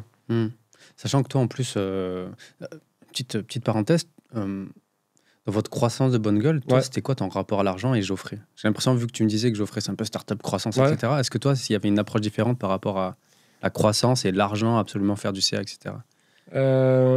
Ça, en fait, c'est juste pour m'aider aussi. Je me dis, est-ce que les gens qui vraiment sont tout le temps à penser à faire de l'argent, c'est pas eux qui tombent aussi en burn-out plus vite que ceux qui sont pas absolument focus, on doit faire de la croissance? Je pense que tu peux tomber en burn-out quand tu as une cause qui te tient très à cœur et que tu t'épuises pour elle. Moi, mon rapport à l'argent, je dirais qu'il a... en fait, quand tu vis plein d'expériences, tu aperçois qu'elles sont finalement assez peu reliées à l'argent, quoi, tu vois. Donc, mais je suis très content d'en avoir. Ça, oui. Mais, et encore une fois, il faut passer par cette période où tu en accumules un petit peu quand même pour te dire que c'est pas pas la clé. Voilà. Pour moi, c'est trop facile de dire à des gens qui galèrent financièrement, non mais t'inquiète, c'est pas... L'argent fait pas le bonheur. Voilà. Non. Et donc, moi, j'encourage vraiment les gens pour qui l'argent, c'est un moteur, aller au bout de ça, en fait. Yes. Je crois que c'était Jim Carrey qui avait dit j'encourage tout le monde à devenir riche pour que chacun comprenne que c'est pas la solution. C'est ça. Je crois que c'est lui qui avait dit un truc comme ça. C'est lui. Il dit je souhaite à tout le monde. Voilà, je souhaite à tout le monde d'être riche pour s'apercevoir que c'est pas la solution. Et voilà. Et donc, c'est vrai. C'est pour ça que j'encourage tout le monde à s'enrichir, pour se dire, mais pour ensuite faire un upgrade dans le mindset et se dire, bon, ok, j'ai ça, j'ai une sécurité financière, j'ai une liberté financière pour certains, une indépendance. Ben, en fait, je m'aperçois que dans ma vie, je veux autre chose. Mais ça, ce moment-là, tu peux pas l'avoir tant que t'as pas eu cette sécurité financière. Clairement. T'as totalement raison. Donc là, je reviens sur la discussion. Désolé pour la parenthèse. Non, pas de problème. Du coup, en plus, toi, tu viens de Pays Basque, Ouais. Tours, donc tu connais un peu... tu vois, c'est pas comme Paris, quoi, où c'est ultra busy. Qu'est-ce qui a fait que tu as tenu aussi longtemps ici? Ah, mais j'aime Paris. Mais j'aime Paris. Vraiment, à chaque fois, on me demande, mais comment tu fais pour rester à Paris? Mais j'aime Paris, vraiment. J'ai la chance d'habiter vraiment dans le centre de Paris, dans le 2e arrondissement. 11e? Deuxième. Près de la rue Montorgueil, qui est une très jolie rue. Oui. Et j'aime Paris, tu vois. Très animé. Ouais, t'as tout dans cet arrondissement, t'as vraiment tout. Je suis amoureux de cet arrondissement. Ouais. Donc vraiment, j'aime Paris, tu vois. J'aime bien marcher ou courir le long de la Seine et tu vois, je passe tout le temps devant le Louvre et je me dis, mais c'est ouf parce qu'il y a des gens qui payent des milliers de dollars qui viennent au bout du monde pour voir ça et moi, je passe devant tout le temps, quoi. Ouais. Tu vois, d'avoir les jardins du Palais Royal à moins de 10 minutes à pied de chez moi, c'est vraiment, je suis super content. Donc, c'est une ville, là, effectivement, qui n'a pas que des qualités, loin de là. Il y a plein de choses qui pourraient être améliorées, qui ne vont pas très bien. Mais ouais, j'aime Paris. Mais par contre, effectivement, j'en sors assez souvent. Et c'est plus tu voyages, et plus tu dis quand même Paris, c'est très cool. Et c'est un sujet important. Moi, je pense qui m'a permis vraiment d'éviter le burn-out, c'est que j'essaie de m'organiser des événements que j'attends avec impatience et je me dis, allez, bon là c'est dur, mais dans 1 mois, 2 mois, 3 mois, j'ai ce truc-là. Et on faisait une randonnée avec Alex Dana, justement, encore lui, en septembre dernier. Et c'était une année, on avait vécu plein de choses ensemble. On avait fait le Boom Festival, qui est un festival au Portugal. On avait fait des randonnées ensemble et tout. Et il me disait, mais Benoît, quand même, je me rends compte que tous ces moments qu'on a passés ensemble, ça m'a vraiment aidé à tenir. Et là, pour moi, ça a été entre guillemets, une révélation parce qu'il avait mis le doigt sur quelque chose que je faisais inconsciemment. Et le fait d'avoir des événements majeurs dans une année, des événements où tu sais que tu vas kiffer, d'en avoir plusieurs, hein, vraiment, d'en avoir peut-être un par trimestre, mais ça t'aide tellement, en fait. C'est dingue quand même. Quand on parle, c'est comme tu as dit, on a l'impression que c'est des trucs ultra bateaux. Bah ouais, genre, mais... organiser des vacances, partir avec des potes et tout. Mais les entrepreneurs ne le font pas parce qu'ils sont tellement dans le truc grind, il faut à fond. La hustle culture, ça grind, etc. Et ils ne prennent pas le temps où ils culpabilisent à le faire, tu vois. Et toi, tu as réussi tout le temps, depuis que tu as commencé, peut-être à avoir ces moments de décompression qui ont fait que... Alors, il faut dire que je me suis découvert une passion, c'est que j'adore organiser des randonnées. Vraiment, j'adore me prendre la carte IGN, le Gaia, qui est l'application que j'utilise. J'adore regarder les cours topographiques, d'essayer du chemin qu'on va faire, où est-ce qu'il y a des points d'eau, où est-ce qu'il y a les ressources, je kiffe ça, j'adore ça. Étudier les photos satellites pour savoir s'il y aura de la neige ou pas, lire des comptes rendus, faire ma liste de matériel parce que j'ai une passion j'adore le vêtement urbain, mais j'adore le vêtement technique aussi. Je suis pas un expert moi, dans tout ça, je sais pas ce que ça veut dire. J'adore le vêtement de randonnée, quoi. Voilà, les sacs à dos, tout ça, c'est une passion. Donc, vraiment, j'adore organiser ça. C'est vraiment... Moi, un samedi réussi, c'est quand je suis tout seul. Je vais au sport vers 11h du matin, je vais dans ma salle. Et après, dans ma salle, tu as un coin où tu peux un peu travailler, une espèce de petit lobby, quoi. Je me pose avec mon ordinateur et j'organise ma prochaine randonnée. Voilà, ça, c'est un truc... Là, c'est un samedi qui me fait beaucoup de bien de faire ça. Et c'est ce que je vais faire ce samedi, je pense. Et donc, et pour revenir à ça, effectivement, c'est hyper important d'organiser ces événements-là où tu te dis, allez, là, j'en chie pendant 2-3 semaines, 2-3 mois, mais je sais qu'après, j'ai plusieurs jours où je vais faire ci, je vais faire ça avec mes potes, ça va être trop bien, quoi. Et c'est des moments qui te rechargent énormément, je trouve. Ouais, donc vraiment, s'il y a un message à faire passer, c'est ça, quoi. Savoir, c'est ce qui te recharge, et d'organiser des événements autour de ça, quoi. Voilà. Alors, plot twist, comme on dit, ce qui recharge un homme, c'est la nature, et c'est le sport, et c'est les relations de qualité. Donc, t'as des relations de qualité, toi? Je pense, ouais. Soit amoureuse ou même amicale. Ouais, exactement. Des gens sur qui je peux compter, qui ont des valeurs, qui me stimulent, qui me nourrissent, que je pense aussi que je stimule aussi, qui me font évoluer, avec lesquels je peux vivre plein d'expériences, tu vois. Ok. Parce que je crois que j'avais vu dans je sais plus si c'était un article ou une interview, tu disais justement que toi, tu étais assez pudique quand même. Ouais. Tu avais une pudeur sur certaines choses. Comment tu fais pour gérer tes émotions quand tu ressens des choses ou que tu as besoin de parler? Tu arrives à parler à tes proches? Ah, tu arrives à... Quand tu as des coups durs, tu te dis putain, là, ça va pas ou, Ouais. Mais justement, avoir des relations de qualité, c'est des personnes avec qui tu peux partager ça. Où tu peux parler de tes émotions dans un climat de sécurité, on va dire, où tu peux dire comment tu te sens. Tu peux... Et j'ai de la chance parce que quand tu galères et qu'en plus tu as des relations toxiques, alors là, j'ai envie de dire bon chance, hein, comme dans le film, là, dans Tekken. Si en plus t'as pas si t'as pas des relations qui te nourrissent, qui te stimulent, là c'est et que tu fais pas de sport, là c'est vraiment chaud. Ouais. Là c'est vraiment chaud. Ouais. Du coup, j'ai une question. Tu parlais tout à l'heure de LinkedIn. Ouais. Tu vois. Et toi, tu es là depuis 2007. J'insiste parce que c'est super important. Il y a une traîne, tu vois, maintenant de l'entrepreneuriat. Ouais. C'est la voie royale. Tu vas être riche en moins de 2 ans. Tu vas faire 10 000 euros par mois, etc. Tu l'as vu comment? Tu l'as perçu comment, toi, qui a commencé en 2007? Toute cette traîne-là, un peu business bling-bling, business en ligne, totalement différent de ce que toi, tu as connu. Ouais.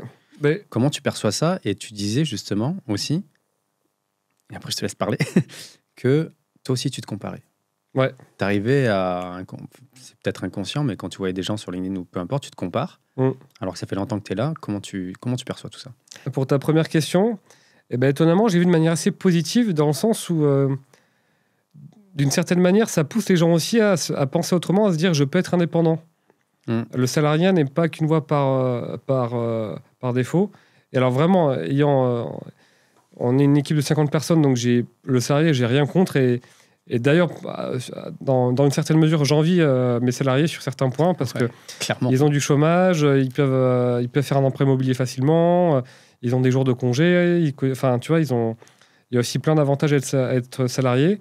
Et d'un côté aussi, pour ceux qui ne se reconnaissent pas forcément dans le salariat, je trouve qu'aussi, maintenant, on vit dans une époque où ils ont des exemples de chemins plus ou moins fantasmés, plus ou moins romancés de chemins de vie hors du salariat. Donc, il y a un peu de bon dans tout ça. Parce que moi, tu vois, je suis ravi quand on dit aux gens, vous pouvez vivre de votre passion, vous pouvez la monétiser, vous pouvez créer une audience.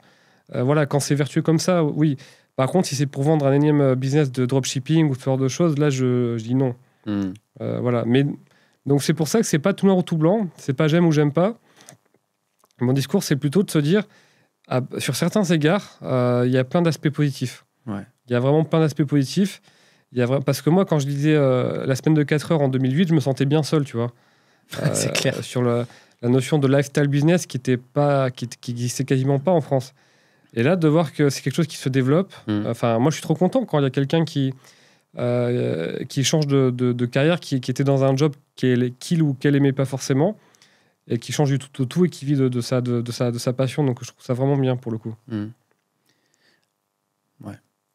Parce que du coup, en fait, moi, ce que je reproche un peu à tout ça, c'est aussi de faire croire que ça va être rapide, tu vois. Ouais, alors ça, je suis d'accord. Si on prend ton exemple, ouais. T'as vu combien de temps... Enfin, ça fait depuis, on va dire, disons 2012, c'est ça où ça a commencé 2012. Et c'est long, quoi, pour réussir, tu vois. Et toi, en plus, t'as commencé avec un truc passion. Exactement. Ce que les gens n'ont pas forcément...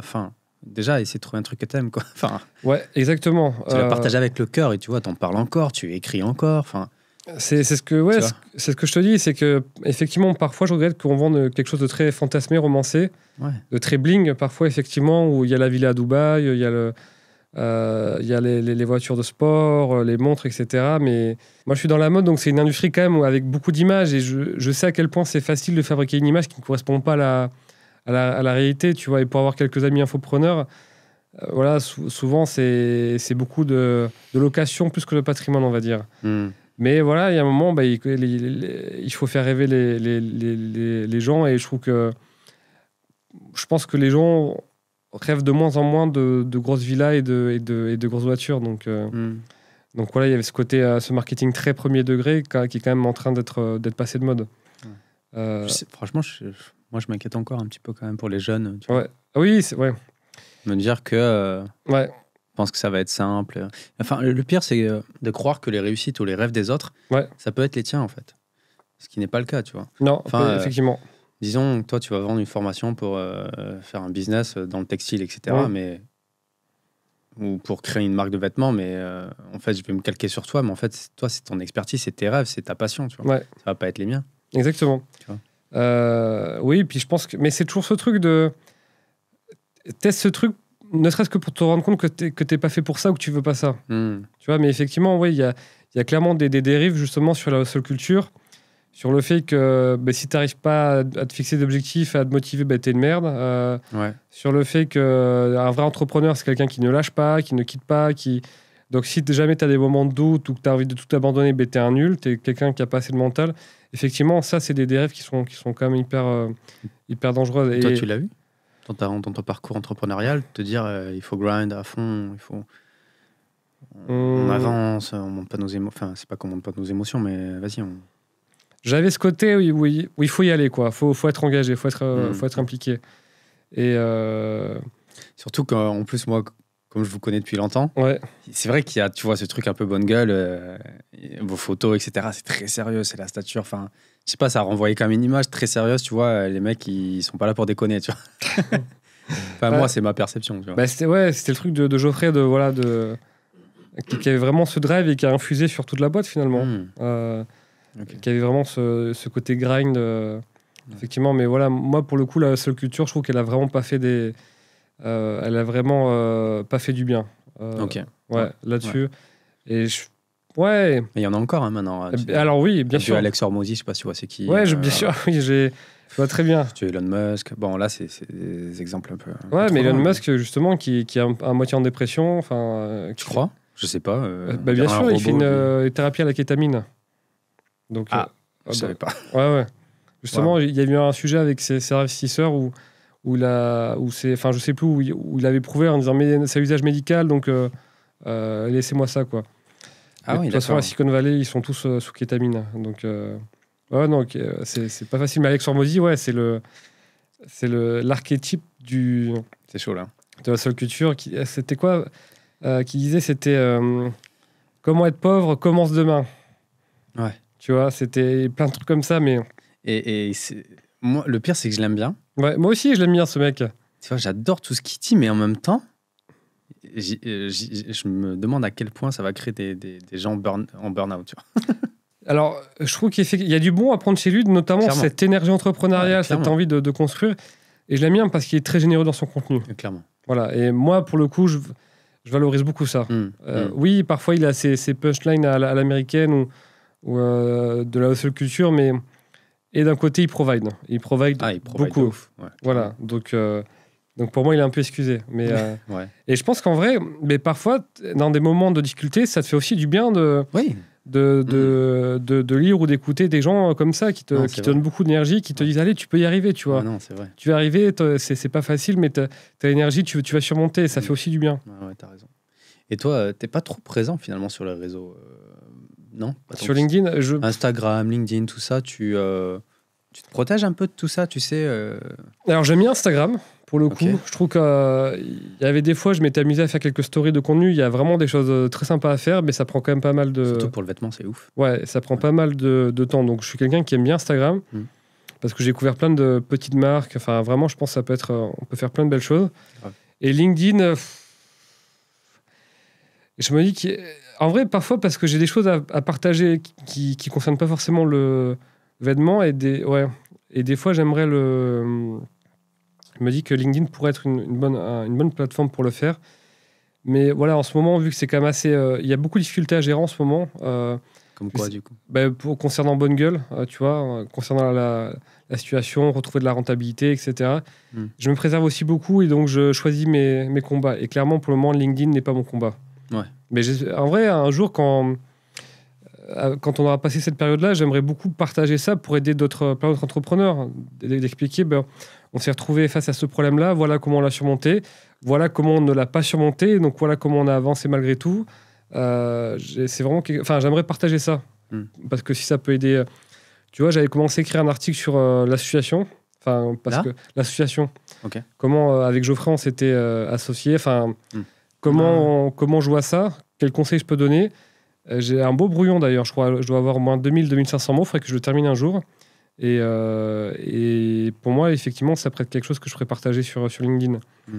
Mais ouais, donc c'est pas encore mon combat. Ouais. Et ouais, en ce moment, j'ai une relation d'amour-haine aussi avec LinkedIn parce qu'il y a des super contenus. Mais parfois, voilà, là, en ce moment, je suis dans une période où LinkedIn me gonfle. Clairement, où j'en ai marre. Mais il y a des personnes que j'adore suivre sur LinkedIn de temps en temps, mais je m'y connecte peut-être une fois toutes les 2 semaines. Il y a des gens qui t'inspirent un peu, toi? Sur LinkedIn? En général? Ouais, pas mal. Ouais, effectivement. Il y a des entrepreneurs, il y a des penseurs. Et c'est important de trouver des gens qui nous inspirent. Et du coup, tu as eu... je sais que tu as eu une période difficile quand même en 2022, c'est ça? Ouais. C'était l'été 2022? Tout à fait. Déjà une année compliquée, je crois, avec Bonne Gueule, un petit peu. Ouais. C'était assez compliqué. Tu parles d'angoisse du soir. Ça voulait dire quoi, ça? Parce que tu n'as pas creusé, tu parlais des angoisses du soir, mais je ne savais pas ce que tu voulais dire par ça. C'est quand tu n'as pas envie de rentrer chez toi.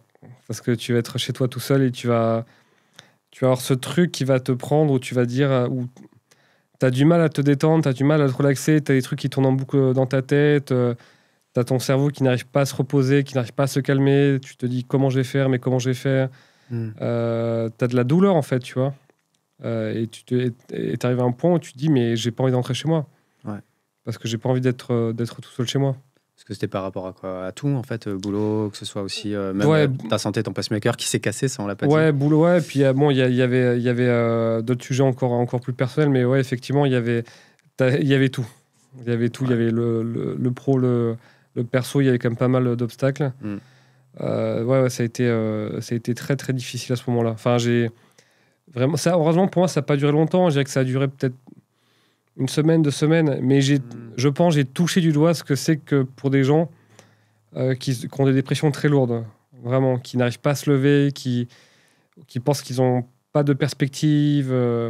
Moi, ce qui m'a vraiment surpris, c'est que mes centres d'intérêt, dans cette période-là, je trouvais que c'était nul. Enfin, je trouvais que c'était vraiment de la merde. C'est-à-dire que tu vois, ma passion pour la randonnée, pour les sacs à dos, pour le vêtement, mais je me dis, mais comment... Je me disais, mais comment je peux être passionné par ça? C'est trop nul, en fait, comme sujet, tu vois. Vraiment, il y avait un désintérêt total. C'est totalement ce que tu viens de dire, parce que tu sais, quand tu touches un peu la dépression, tu perds goût à la vie, du coup. Ouais. Et en fait, toutes les passions que tu avais avant, en fait, tout est noir, tu vois. Et moi, quand il y a des gens qui m'écrivaient ça, c'est pas que je les croyais pas, mais je le comprenais pas. Ouais. Et maintenant, je sais ce que c'est que de dire, mais en fait, mais comment j'ai pu être intéressé par ce truc-là? C'est nul. Ah, c'est ouf, ça. Ouais, tu vois, je me souviens, j'avais un anniversaire où j'étais invité. Mais ça me paraissait tellement être au bout de mes forces d'aller à cette soirée. Et j'y suis pas allé. Ouais. D'être avec plein de gens et tout, que je connaissais pas, c'était insurmontable pour moi. J'avais le sentiment que j'allais pas y arriver. Ouais. Et du coup, j'y suis pas allé. Mais heureusement, je le redis, ça a duré 2 semaines, tu vois. Ouais. 2 semaines parce que... je sais pas, reprendre goût. T'appelles les copains, t'organises une randonnée. Ok, la nature. Tu prends le peu d'énergie qui te reste dans ta batterie, là, t'es à 1 ou 2%, mais tu utilises. Tu peux, voilà. Et tu t'essayes malgré tout, de trouver ce qui te fait du bien. Donc, nature. Et en vrai, moi, tu vois, on m'a changé mon pacemaker fin juillet. Et tu vois, et c'est là où je me suis dit, putain, il est temps d'aller mieux quand même. Donc tu lis, tu fais attention, Ouais, il y a plusieurs choses, parce que je me suis fait opérer le 27 juillet, et bon, tu vois, t'as une grosse cicatrice, pendant une semaine, tu peux pas trop bouger, enfin, c'est pas très agréable. Et j'ai lu un livre qui s'appelait Humain, qui est bien tombé. C'est un pote, l'auteur aujourd'hui, c'est devenu quand même un mec que j'aime bien, j'aime beaucoup voir, un peu pote, qui s'appelle Romain Dian, qui racontait justement son passif d'entrepreneur de la nuit qui avait été hyper intense, et comment il avait tout plaqué pour aller en Amazonie, vivre plein d'expériences. Et tu vois, ce genre de récit d'espoir, il est tombé au bon moment pour moi. Ouais, et j'ai de la chance d'avoir des amis qui veulent toujours faire plein de choses, qui organisent plein de choses. Et à ce moment-là, j'avais Valentin, effectivement, m'avait proposé de le rejoindre sur l'île de Douat, qui est une île en face de Quiberon, pour 3 jours, qui est assez sauvage. Hein. C'est vraiment un chouette endroit. J'aimerais beaucoup y retourner parce que finalement, c'est un endroit qui a joué un rôle hyper important pour moi à ce moment-là. Et donc voilà, être à ce moment-là, en plus, j'étais j'étais quand même assez célibataire. Donc Assez célibataire. Ouais, je veux dire, j'avais pas de... J'avais pas quelqu'un dans ma vie, voilà. Et donc, tu vois, c'était... après, je suis retourné à Paris. Et puis, j'ai passé beaucoup... Et en fait, je sais pas pourquoi, quand je suis retourné à Paris, et c'était en mai 2022, et je me suis dit, mais qu'est-ce que je vais faire à Paris en mai ? Il y a vraiment personne. Et je sais pas pourquoi, l'univers a fait que chaque soir, j'avais un truc, en fait. Chaque soir, il y avait quelqu'un qui m'invitait. Mais vraiment, chaque soir, même le dimanche soir, c'était assez fou, quoi.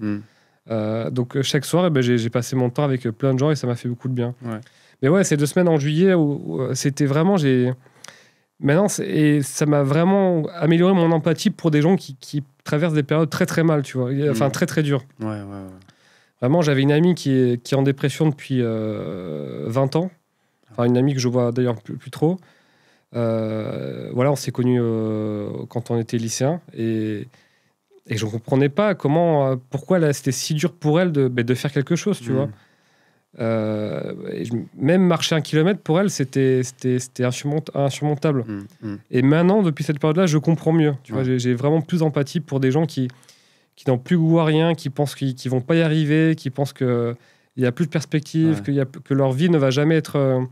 va plus y avoir de joie et de positif dans leur vie. Tu vois, ça m'a vraiment permis d'améliorer cette empathie à ma petite échelle. Ouais. Ça te fait toi un meilleur patron, ça fait toi un meilleur humain, peut-être d'avoir plus de bienveillance, d'empathie, etc. Ouais, quand quelqu'un me dit Benoît, je peux pas venir travailler, que ce soit quelqu'un de mon équipe ou ailleurs, en disant Benoît, je peux pas venir travailler parce que c'est impossible, je m'en sens pas capable, je suis au bout de mes forces, j'arrive pas à sortir de chez moi, je comprends ce que ça fait maintenant. Et du coup, de ce que je comprends, en fait, toi, pour aller mieux, il y a vraiment ce truc où tu es connecté à la nature tout le temps, tu communiques beaucoup, tu parles beaucoup avec tes amis, avec des proches, tu as besoin d'un soutien émotionnel aussi. Ouais. Ok. Ah ouais, effectivement. Et d'ailleurs, là, j'ai vu une étude passée qui disait que la montagne, c'était aussi puissant qu'un antidépresseur. Enfin, tu vois, il y a vraiment de plus en plus d'études qui montrent que c'est... le sport, déjà, effectivement, et que la nature, et particulièrement la montagne, apparemment, contre la dépression, c'est vraiment plus efficace qu'on le pensait. C'est fou, hein, des trucs simples, finalement, qu'on faisait quand on était gamin et tout. Et exactement. qu'on oublie. Mais qu'on a des vies urbaines, effectivement, qui nous éloignent un peu de tout ça. Et effectivement, moi, je pense que la randonnée, la nature avec mes potes, ça m'a beaucoup, beaucoup, beaucoup aidé. Vraiment, ça a été radical. C'est pour ça que moi, c'est mon antidépresseur naturel, finalement. J'avais une question qui est sortie de ma tête juste maintenant. Aujourd'hui, dans la santé mentale, on arrive un peu au bout de ce qu'on peut proposer d'un point de vue très médicamenteux, tu vois.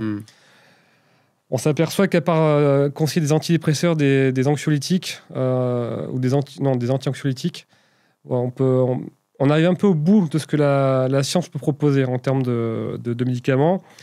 En plus, prendre des antidépresseurs, c'est pas neutre. Clairement pas. Ouais. Tu vois, et je crois que tu as quand même une proportion non négligeable où les antidépresseurs ne marchent pas sur des gens. Enfin, vraiment, c'est... Il y a un livre qui est super sur ça. C'est Alexandre Dana, d'ailleurs, qui en parle dans son livre qui s'appelle Lost Connections. Ouais. C'est un gars qui utilisait beaucoup d'antidépresseurs toute sa vie. Et en fait, justement, il montre à quel point, finalement, les effets sont pas si évidents que ça. Ouais. Qu'il y a beaucoup de placebo aussi. Exactement. Tu vois, et que l'industrie pharmaceutique, parfois, ils ont commercialisé des antidépresseurs qui ne fonctionnaient pas du tout. Exactement. Mais ouais, c'est... compliqué. Donc on arrive au bout de ce qu'on peut proposer à des gens qui ont une santé mentale qui va pas bien. Donc moi, mon point, c'est de dire que ces substances-là, donc qui concernent principalement la psilocybine que tu trouves dans certains champignons, qui concernent le LSD, qui concernent la MDMA dans une certaine mesure, c'est de se dire, je pense que dans un usage thérapeutique qui est contrôlé, quand c'est bien fait, je pense qu'effectivement, ça peut prendre le relais, de manière efficace. C'est ça. Et je regrette qu'en France, on soit très en retard sur ces questions-là, alors que dans certains États aux États-Unis, c'est des substances qui sont dépénalisées. Donc, ça ne veut pas dire que c'est légalisé, attention, qui sont décriminalisées, ou parfois dont l'usage thérapeutique est autorisé, ou en recherche. Et moi, c'est ce que j'aimerais voir en France. Donc, il y a une association qui s'appelle la Société française des psychédéliques, pour le coup, qui fait ça, qui pousse au moins qu'on ouvre le dialogue et les recherches qui en découlent. Parce que je pense que pour des gens qui vont mal, qui ont une santé mentale qui vont bien, je pense que dans certains cas, ça peut être très utile, notamment dans certains cas d'addiction, dans certains cas de PTSD, de syndrome post-traumatique. Je pense qu'il y a vraiment que c'est un terrain qui, à mon sens, moi, est prometteur. Ok. Et qui alors c'est pour des gens qui vont mal, mais aussi je pense pareil dans un cadre, je sais pas lequel, mais dans un cadre sécurisé avec un accompagnant, enfin en étant accompagné, je pense que pour des gens qui vont bien, ils devraient aussi avoir accès à ce genre de substances, à des buts d'exploration ou d'introspection.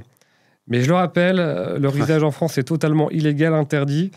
Et même si aujourd'hui il commence à y avoir une souplesse, donc effectivement, je peux absolument pas dire aux gens d'essayer parce que je pense que c'est pas fait pour tout le monde.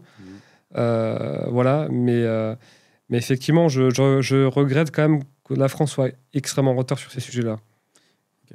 Il y a quand même eu des bénéfices constatés chez certaines personnes. Ouais, ah oui, complètement. Okay. Ouais, quand même en fait, quand tu creuses toutes les études, quand tu creuses les études, les témoignages, tu t'aperçois qu'en fait, ça a été bénéfique pour beaucoup de gens. Et le seul livre que je recommande là-dessus, c'est Voyage aux confins de l'esprit de Paul Nahn, qui, je trouve, une très bonne introduction à ce sujet. Okay. Et qui aurait pu être... Enfin, je suis d'ailleurs assez surpris qu'il ne soit pas tombé pour apologie aux stupéfiants, tu vois. Ok. Parce que voilà, mais effectivement, autant on est en retard sur la France, en France sur ces sujets-là, autant je constate aussi avec plaisir que on peut en parler aussi librement, sans tomber dessus dans de l'apologie. Tu vois. Et en même temps, enfin, je trouve ça bien parce que quand je vois le nombre de chansons de rap qui font l'apologie de stupéfiants, de bicrave, etc., je trouve ça, et pour le coup, ça tombe sous la liberté d'expression, la liberté créative. Je trouve ça bien aussi qu'en France, des gens de plus en plus puissent librement parler de leur expérience avec les psychédéliques. Et encore une fois, c'est vraiment pas fait pour tout le monde. C'est pas quelque chose qui peut s'envisager n'importe comment, n'importe qui, notamment s'il y a des antécédents psychiatriques. C'est voilà, mon message officiel, c'est si vous intéressez à ces choses-là, ayez en tête que c'est totalement illégal et interdit en France. Et faites-le avec la plus grande prudence. Et renseignez-vous. Voilà. Okay, voilà. Mais voilà. Et pour moi, c'est une piste prometteuse pour pas mal de problèmes de santé mentale. Ok. Écoute, super intéressant. Beaucoup de valeur. Finalement, je suis trop content que tu sois venu, finalement, tu vois. Parce que t'es pas tombé dans le burn-out. Ouais, je l'ai frôlé. Ouais, mais par contre, du coup, tu as fourni énormément de valeur et toutes les clés finalement pour aller bien. Et parfois, c'est des trucs simples, se reconnecter à la nature, faire des événements, etc. Et même moi, ça me parle, tu vois. Je me dis, putain, mais pourquoi on fait pas, en fait, tu vois, on entreprend, on a la tête dans le guidon et en fait, des trucs simples peuvent te permettre d'aller bien, en fait. Mais parce que la subculture ne pousse pas à ça. Alex Hormozy, jamais il va dire organiser une randonnée d'une semaine avec vos potes une fois par trimestre. Ah, mais il dit tout l'inverse. À chaque fois, il commence ces trucs, parfois en disant arrêtez avec vos trucs, vos routines, vos rituels, machin, c'est des conneries, tu vois. Voilà. Tu vois. Voilà. Tu veux pas déprimer, travaille. C'est un peu ce qu'il dit, tu vois. Voilà. Mais ouais. Alors, je suis quasiment sûr qu'il a pris des psychédéliques, Hormozy, pour le coup. Moi, franchement, je connais pas du tout ce monde. Ouais. Quand tu me dis que Elon Musk il prend de la kétamine, je sais même pas ce que c'est. Tim Ferriss, c'est un très très grand partisan de. Je crois même qu'il a été bénévole au Burning Man, qui est un festival dédié aux cultures psychédéliques, bénévole dans une association pour faire de la prévention. Je crois même qu'il a investi dans plusieurs boîtes sur ce côté-là. Donc, ok. Ouais, en fait, aujourd'hui, dans la Silicon Valley, tous les patrons en prennent ou en ont pris. Tous. Steve Jobs, maintenant, c'est une autorité publique que le LSD l'avait beaucoup influencé. Il avait dit que, justement, que Bill Gates, Microsoft aurait pu être meilleur que lui si Bill Gates avait pris du LSD. Je trouve que Bill Gates avait dit j'en ai pris aussi, mais moins que Steve Jobs. Donc, surtout dans la tech, effectivement, ils ont tous pris. Je me souviens, il y avait un podcast de Tim Ferriss avec la chanteuse Sia, que j'aime beaucoup. Et le podcast commence où Sia dit oui, alors on va commencer cette interview. Par contre, je te préviens, je suis sous thérapie, je suis en thérapie sous kétamine, est-ce que ça te pose problème, etc. Donc, Ouais, d'accord. ouais, et je constate qu'en France, effectivement, de plus en plus d'entrepreneurs en parlent. Ça s'est vraiment accéléré. Moi, j'ai découvert un peu cet univers en 2018-2019, mais je constate que ça s'est vraiment accéléré il y a 1 an ou 2 en France. Ok. Voilà. Aujourd'hui, c'est devenu... voilà, en fait, ce que j'ai vu aux États-Unis, je commence à le voir en France. Après, du coup, est-ce que c'est pas un peu triste de se dire qu'il faut, finalement, pour tenir, peut-être qu'il faut passer par des trucs comme ça pour durer sur le long terme, tu vois. Ou être quelqu'un de performant, de créatif, ou je sais pas. Ouais, alors moi, effectivement, je suis pas favorable à ce que tu viens de décrire, à ce côté, pour aller chercher plus de performance, plus de productivité, il faut que je prenne ça. Non, pour moi, ça doit se faire dans un but d'introspection, d'exploration de soi-même, parce que pour le coup, je pense vraiment que ça peut faire gagner plusieurs années de thérapie classique, et je pense aussi pour des gens qui vont mal, aussi, principalement. Ouais. Mais pas du tout. Encore une fois, c'est vraiment pas anodin, parce que j'en parle un peu sous un côté un peu positif, mais il y a aussi des cas où ça a été très violent pour des personnes qui s'en sont jamais vraiment remises. Hein. Donc, donc c'est vraiment avec la plus grande prudence que voilà. Notamment, il y a un youtubeur qui est assez connu, Connor Murphy, qui était un youtubeur. Voilà, lui, typiquement, c'est. Le pire, c'est que moi, je le suivis pour la muscu à l'époque. Voilà. J'ai vu la dérive. Lui, c'est le cas d'un mec qui découvre les psychédéliques où ça vrille totalement. Ouais, mais à un point où... horrible. Voilà, où lui, pour le coup, ça a été une vraie épave, quoi, tu vois, à cause de ces substances-là. Là, il ressort un peu, je crois, mais bon, je crois que ça l'a marqué à vie. Ça a l'air d'avoir un peu mieux. Ouais. Voilà, mais... Moi, je le suivais à fond, parce que j'étais dans la muscu avant, tu vois. Mais waouh, la descente aux enfers du truc, quoi. Ouais, exactement. Ouais, lui, il avait une addiction au sport et une addiction qui s'est déportée sur les psychédéliques. Ouais. Et alors théoriquement, t'as pas d'addiction possible avec ces substances-là, enfin avec certaines, au sens comme de la cocaïne, de l'héroïne, etc.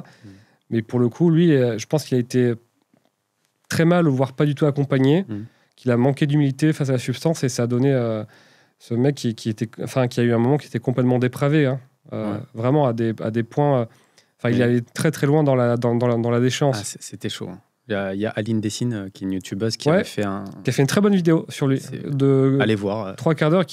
Et effectivement, pour quelqu'un qui s'intéresse à ça, tout le monde devrait voir la vidéo d'Aline Dessine, qui, je pense, pour moi, la meilleure vidéo de prévention sur ce sujet-là. Ouais, clairement. Écoute, je finis toujours le podcast avec les mêmes questions. Il faudrait que tu mettes une note de 1 à 5, sachant que 5, c'est la meilleure note sur ces différents thèmes. Si je te dis amour de 1 à 5, tu te situes où? Si je dis quoi? Si je te dis amour de 1 à 5, sachant que 5, c'est la meilleure note. Ok. Tu te situerais où? 4-5, facile. 4-5? Ouais, de ce côté-là, je suis super content. Ok, stylé. Amitié? Franchement, 5. J'ai vraiment des copains, je sais que qui me suivent. Je sais que... Moi, j'aime bien l'image de One Piece et de Luffy et son équipage. Tu vois, ce côté un peu explorateur, pirate. Je sais que j'ai des copains, c'est ça, quoi. Ok. Je sais que je pourrais les suivre jusqu'au bout et eux, ils peuvent me suivre. Si j'organise une aventure, je sais que j'ai trouvé des mecs pour... on y va, quoi. On y va ensemble. On va y arriver. Trop bien. Famille? Famille, elle est un bon 4 aussi, quand même. Okay. J'ai vraiment grandi dans une famille fonctionnelle. Avec ma petite sœur qui habite à Paris, je suis assez proche. Ma grande sœur, un petit peu moins, mais bon, pour le coup, on a beaucoup de pudeur, elle et moi. Ouais. Mais quand même, ça va globalement plutôt très bien. Okay. Il faudrait quoi pour aller à 5, du coup? C'est une bonne question. Tu vois, je m'aperçois que tout ce que j'ai organisé avec mes copains pour aller bien et mieux, je ne l'ai pas encore fait avec mes sœurs, tu vois. Okay. Il faudrait que j'organise plus d'événements avec elles, qu'on vive plus d'expériences ensemble. Et voilà. Au moins, tu le feras après. Santé, du coup, que ce soit mentale ou physique?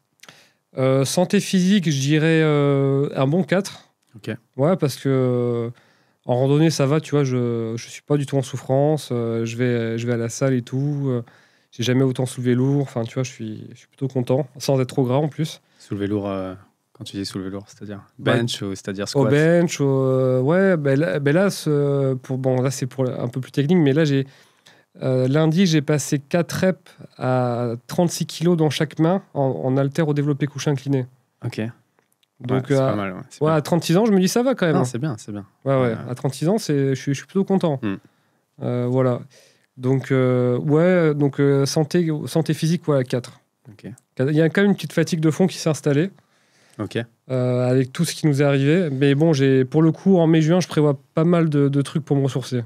Ok. Parce que vraiment, on a pris cher. Donc, j'ai beaucoup d'événements. Là, la semaine prochaine, je pars 3 jours dans la Chartreuse. Okay, parce que j'ai des copains qui m'ont poussé à organiser cette randonnée. Après, je pars un petit peu dans le Vercors. Après mi-mai, je pars dans le Mercantour aussi, avec ma petite sœur, justement, et des copains. Après, fin mai, Alex m'a poussé à faire un jeûne. Donc, pour la première fois, je vais faire un jeûne. Ok, de combien de temps? Pendant une semaine. Une semaine. Ça me fait très peur, mais bon, on va voir. Ouais, flippant de ouf. Ouais, parce que j'aime manger. En juin, j'ai un festival au Portugal qui s'appelle le Being, qui est un festival dédié au bien-être avec beaucoup de yoga, d'activités physiques, de musique, etc. Alors, je ne l'ai jamais fait. Je ne suis pas très festival à la base, mais pareil, j'y vais avec l'équipage de Luffy. Tu vois, j'y vais avec tous mes potes et tout. Donc mais je ne sais pas à quoi m'attendre. En juillet, normalement, j'ai un gros projet de randonnée. Donc, voilà. Et en fait, en septembre, j'ai un mariage à Séoul. J'ai un copain qui se marie avec une Coréenne. Ok. Et donc, tu as peut-être compris, je ne suis pas trop partisan de prendre l'avion trop souvent, même de le prendre tout court. Ouais. Mais voilà, pour un mariage, en plus, un ami qui est quand même très proche, je fais le déplacement et j'en profite pour faire un petit détour à Tokyo. Ok. Parce que Séoul-Tokyo, c'est 2 heures de vol. Ah oui, donc quand même plein d'événements déjà bien prévus. Ouais, tout à fait. Franchement, c'est un super exemple de... Exact. Et on parle de tout ça, là, juste ce que tu viens de dire. C'est tellement déjà tout planifié et tu as des événements extérieurs à Bonne Gueule que forcément... et je me dis, voilà, même si Bonne Gueule, on en chie de ouf, je sais que j'ai tous ces beaux moments qui m'attendent, en fait. Et ça m'aide vachement. Trop bien. Voilà. Et en octobre aussi, j'ai Alex qui veut qu'on organise une randonnée avec quelques entrepreneurs, justement. Parce que lui aussi, Alex, il a compris le pouvoir thérapeutique de la marche et de la randonnée en montagne. Ouais. Et donc, il faut qu'on organise ça. Et business, du coup, de 1 à 5 business, je dirais un 3,5. Parce que je te dis, ce marché morose où tu as souvent beaucoup de mauvaises nouvelles, de marques qui ferment les unes après les autres et tout, donc c'est pas facile. Vraiment, le business, je suis dans une période où du coup, ça découle sur la santé mentale, où je dirais que je suis entre 3 et 4, on va dire. Ok. Voilà, parce que quand même, je suis quand même assez fatigué en ce moment. Vraiment, c'est pas facile. Enfin, voilà. Parfois, je me dis, putain, c'est chaud et tout. Il faut tenir. Enfin, tu vois, il faut... c'est pas facile de ce côté-là. Mais heureusement, avec la famille, les relations, etc., tous les événements que j'ai, ça m'aide vraiment beaucoup. Là, je m'en rends vraiment compte. Ouais, clairement. Je me dis, il y a plein de choses qui m'attendent hors de Bonne Gueule. Et j'essaie d'incarner justement ce que je disais sur le fait important d'organiser plein d'événements que tu atteins avec beaucoup d'impatience. Ouais. Franchement, je commence à être de plus en plus persuadé que c'est la clé, quoi. Voilà. De sortir un peu la tête. Ok. Écoute, Benoît, ça m'a fait vraiment plaisir. Moi aussi, Mike, c'est un plaisir. Tu as donné énormément de valeur. N'hésitez pas à mettre la petite note sur Apple Podcast, Spotify. Vous abonner à la chaîne YouTube, c'est super important pour le ranking, malheureusement. C'est comme ça. On doit tout le temps le dire, mais c'est super important. Ouais. Et puis à bientôt. Merci. À bientôt. Merci beaucoup. Ciao.